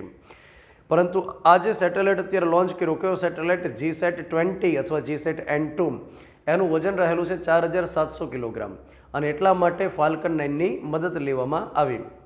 તો કમ્યુનિકેશન માટેનું સેટેલાઇટ છે, સરસ રીતે કામ કરશે, તો અંતરિયાળ વિસ્તારની અંદર ઇન્ટરનેટની સુવિધાને સુવિકસિત કરી શકાશે. એના પછી દોસ્તો આપણી પાસે વિગત આવે છે કે ઈસરો દ્વારા 2025ની અંદર રોબો વ્યોમમિત્ર અને 2026ની અંદર માનવને અંતરિક્ષની અંદર મોકલવામાં આવશે. ભારતનું ઈસરોનું એક મહત્વાકાંક્ષી મિશન રહેલું છે જેનું નામ છે ગગનયાન મિશન. આ ગગનયાન મિશન માટે થઈ અને જાહેરાત સૌથી પહેલીવાર કરવામાં આવી 2018ની અંદર, અને એ સમય દરમિયાન એવી વાત કરેલી કે 2022ની અંદર આ મિશનને સફળતાપૂર્વક લોન્ચ કરવામાં આવશે. પણ મિશનને લઈ અને કંઈક પ્રશ્નો તો આવતા હોય છે. કોમ્પ્લેક્સ આ મિશન રહેલું છે કે માણસોને અહીંથી અવકાશની અંદર લઈ જવામાં આવે, પૃથ્વીની જે લોઅર ઓર્બિટ રહેલી છે ત્યાં આગળ એ 3 દિવસ માટે રહે, ત્યાર પછી એકદમ સહી સલામત રીતે એને પૃથ્વી પર પરત લાવવામાં આવે. તો ચેલેન્જિંગ મિશન તો રહેલું છે, અને એટલા માટે સતત એ ડિલે થઈ રહ્યું છે. ગગનયાન મિશન અંતર્ગત શું કરવામાં આવશે? તો કે આગામી સમયની અંદર 3 જેટલા વ્યક્તિઓને, અવકાશ યાત્રીઓને ત્યાં આગળ મોકલવામાં આવશે. અત્યારે 4 વ્યક્તિઓની પસંદગી કરવામાં આવેલી છે. આ 4 વ્યક્તિઓની અંદર એક રહેલા છે પ્રશાંત કરીને, એક સુધાંશુ, એક અંગત પ્રતાપ કરીને છે, અને એક અજીત કરીને વ્યક્તિ રહેલા છે, અવકાશ યાત્રીઓ છે. અને આ 4માંથી અત્યારે હાલમાં 3ને ત્યાં આગળ મોકલવા માટેનું આયોજન રહેલું છે. તો પૃથ્વીની લોઅર ઓર્બિટની અંદર 3 દિવસ માટે ત્યાં આગળ લઈ જવામાં આવશે અને સહી સલામત રીતે એમને પાછા લઈ આવવામાં આવશે. આ ગગનયાન મિશન કરવામાં આવે એના માટે થઈ અને સૌથી પહેલાં આ એક રોબોટને મોકલવામાં આવશે, અને રોબોટનું નામ રહેલું છે વ્યોમમિત્ર. આ હ્યુમેનોઇડ રહેલો છે, મતલબ AI ઉપર આધારિત રોબોટ છે, અને ત્યાં માણસની જેમ બિહેવ કરશે, વર્તન કરશે. અને ત્યાર પછી હજુ એકવાર પણ રોબોટને મોકલી અને મિશન કરવામાં આવશે. તો પહેલી 2 વખત ગગનયાન મિશન અંતર્ગત સૌથી પહેલાં 2 વખત રોબોટને મોકલવામાં આવશે, અને ત્યાર પછી 2026ની અંદર સમાનવ મિશન મોકલવામાં આવશે. આ રહેલું છે ગગનયાન મિશન, જેના માટે થઈ અને આપણને ફ્રાન્સે મદદ કરી, જેના માટે રશિયાએ મદદ કરી, અને સુધાંશુ કરીને જે વ્યક્તિ રહેલા છે એ અત્યારે હાલમાં અમેરિકાની અંદર ટ્રેનિંગ લઈ રહ્યા છે. તો અમેરિકા તરફથી એમને એવું બની શકે કે જે આંતરરાષ્ટ્રીય સ્પેસ સ્ટેશન રહેલું છે 400 કિલોમીટરની ઊંચાઈ ઉપર, તો ત્યાં આગળ સૌથી પહેલાં ટ્રેનિંગ લેવા માટે પણ મોકલવામાં આવે. તો આ મિશન અત્યારે હાલમાં કાર્યરત છે, મતલબ એની પ્રક્રિયા શરૂ છે, તૈયારી હાલમાં શરૂ છે. ત્યાર પછી દોસ્તો આગામી સમયની અંદર ઇસરો તરફથી જે મિશન લોન્ચ કરવામાં આવશે અથવા જે મહત્વાકાંક્ષી પ્રોજેક્ટ્સ રહેલા છે એ કંઈક આ મુજબ રહેલા છે. 2035માં ભારતીય સ્પેસ સ્ટેશન સ્થાપવાની યોજના રહેલી છે 2035માં, મતલબ 2035 સુધીમાં, જેના માટે 2028થી પ્રક્રિયા શરૂ કરવામાં આવશે. અને અહીંથી અલગ અલગ મોડ્યુલને મોકલવાની શરૂઆત 2028માં થશે. કેમ કે આજે ઇન્ટરનેશનલ સ્પેસ સ્ટેશન બનાવવાનું હોય છે, મતલબ કે ભારત માટે સ્પેશિયલી અંતરિક્ષ એક મિશન હશે, મતલબ અંતરિક્ષ એક સ્ટેશન હશે કે ત્યાં આગળ લેબોરેટરી ઊભી કરવાની છે અવકાશની અંદર પ્રયોગ કરવા માટે. તો જેમ એક ઇન્ટરનેશનલ સ્પેસ સ્ટેશન કાર્યરત છે, એમ ભારતનું પોતાનું એક પ્રયોગ કરવા માટેનું સ્પેસ સ્ટેશન હોય. પણ આખું સ્પેસ સ્ટેશન ભારતની અંદર સૌથી પહેલાં બનાવે અને ત્યાર પછી એક સાથે એને જય હનુમાન દાદા કરીને ઉપાડીને ત્યાં લઈ જાય એ પોસિબલ નથી, કેમ કે ખૂબ જ વધારે વજન રહેલું હોય. તો આવડા જે મોટા વજન ધરાવતા પેલોડ્સ હોય એને એક સાથે અહીંથી લઈ જઈ ન શકાય, કેમ કે 20 થી 25 ટન જેટલું વજન હોય. તો ધીમે ધીમે અલગ અલગ ટુકડાઓને અહીંથી લઈ જવામાં આવશે અને ત્યાર પછી ત્યાં આગળ બધા ટુકડાઓને એકબીજાની સાથે જોડી અને સ્પેસ સ્ટેશન બનાવવામાં આવશે.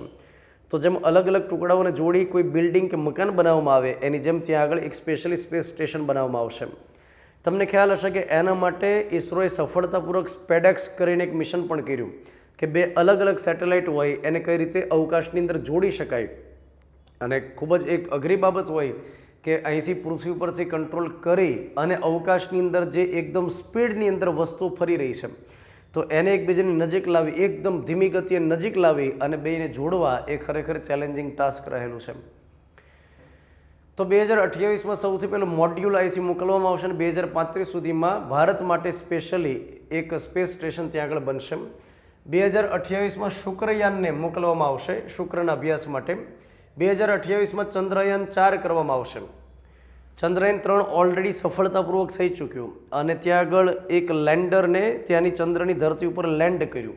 તો આગામી સમયની અંદર શું કરવામાં આવશે કે ત્યાંથી જે માટીના નમૂના હોય, ત્યાંનો કોઈ ખડક હોય વગેરે એને ત્યાંથી લઈ અને પૃથ્વી ઉપર લાવવામાં આવશે.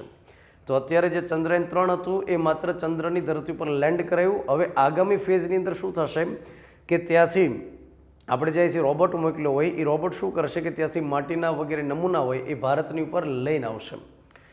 અને આગામી 2040ની અંદર એવું કહેશે કે માણસને ચંદ્ર ઉપર મોકલવામાં આવશે અને ત્યાં મૂન વોક કરાવવામાં આવશે.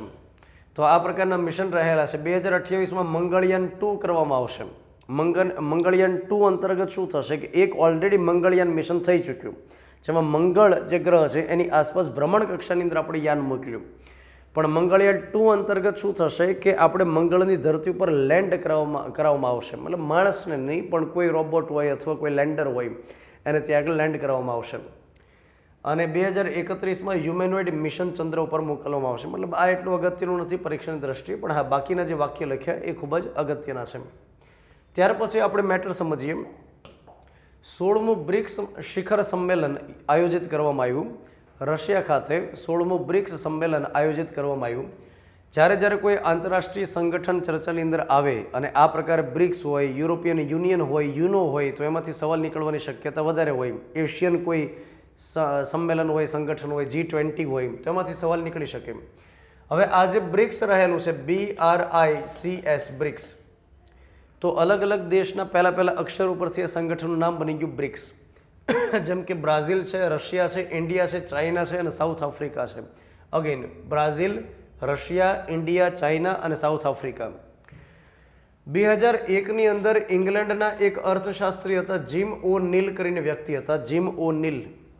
એમણે 2001ની અંદર એવી અવધારણા આપેલી હતી, એવી પરિકલ્પના કરેલી હતી કે બ્રાઝિલ, રશિયા, ઇન્ડિયા અને ચાઇના આ 4 દેશ ભેગા મળી એકબીજાની સાથે આર્થિક સહયોગ કરે તો એ ખૂબ જ વિકાસ કરી શકે એમ છે.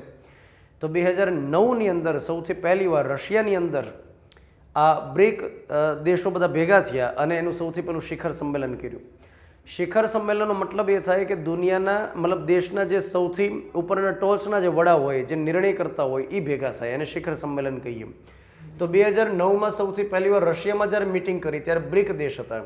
2010ની અંદર આફ્રિકાને જોડવામાં આવ્યું અને ત્યાર પછી બની ગયું બ્રિક્સ. હવે યાદ રાખો કે આ જે બ્રિક્સ નથી રહ્યો, હવે બ્રિક્સ પ્લસ થઈ ગયું છે. એનો મતલબ થાય કે 5 દેશ તો ખરા, પણ હવે એની સાથે અન્ય દેશને પણ જોડવામાં આવ્યા. બ્રિક્સ સંગઠનના ચાર્ટરમાં નિયમમાં લખવામાં આવ્યું છે કે યુનાઇટેડ નેશન્સ ઓર્ગેનાઇઝેશનના કોઈ પણ દેશ બ્રિકની અંદર જોડાઈ શકે, બ્રિક્સની અંદર. તો 2024ની અંદર જે અન્ય દેશોને જોડ્યા એમાં ઇજિપ્ત છે, ઇથોપિયા છે, ઈરાન છે ને યુએઈ છે. યુએઈ. તો ઇજિપ્ત છે, ઇથોપિયા છે, ઈરાન છે અને યુએઈ.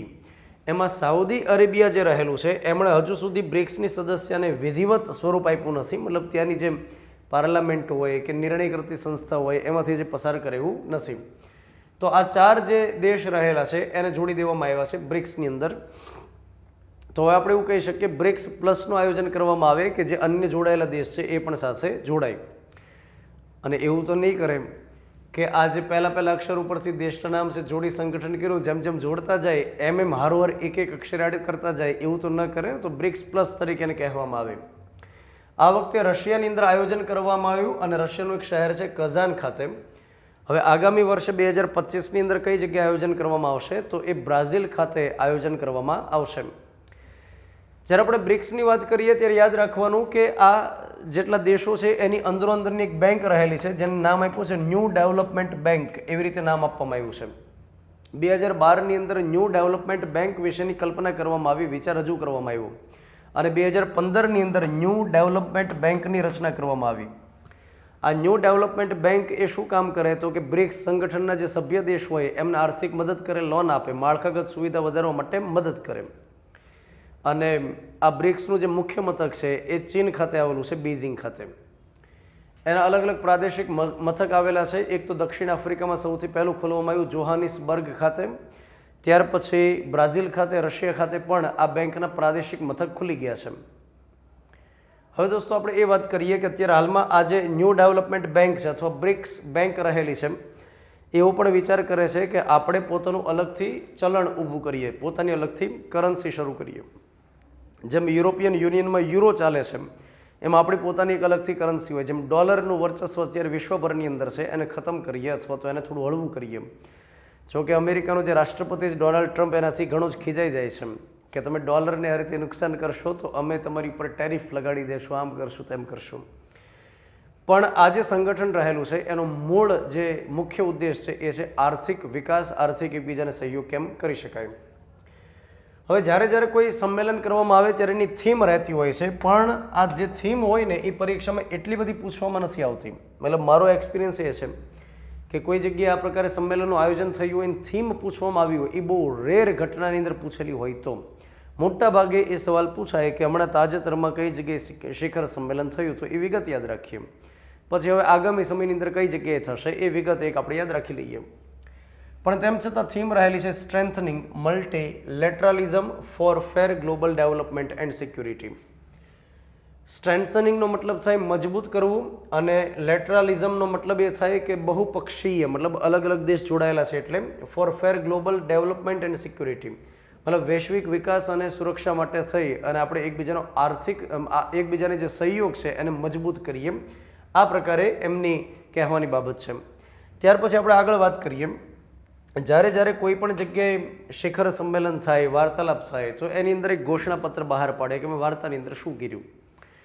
તો એ જે શું કર્યું ને એમાંથી કોઈ નવી બાબત હોય, ખૂબ અગત્યની બાબત હોય તો આપણે યાદ રાખવાની. બાકી વધારે પડતી લવારીથી આગળ હોય કે આમ કરશું તેમ કરશું ફલાણું ઢીકડું.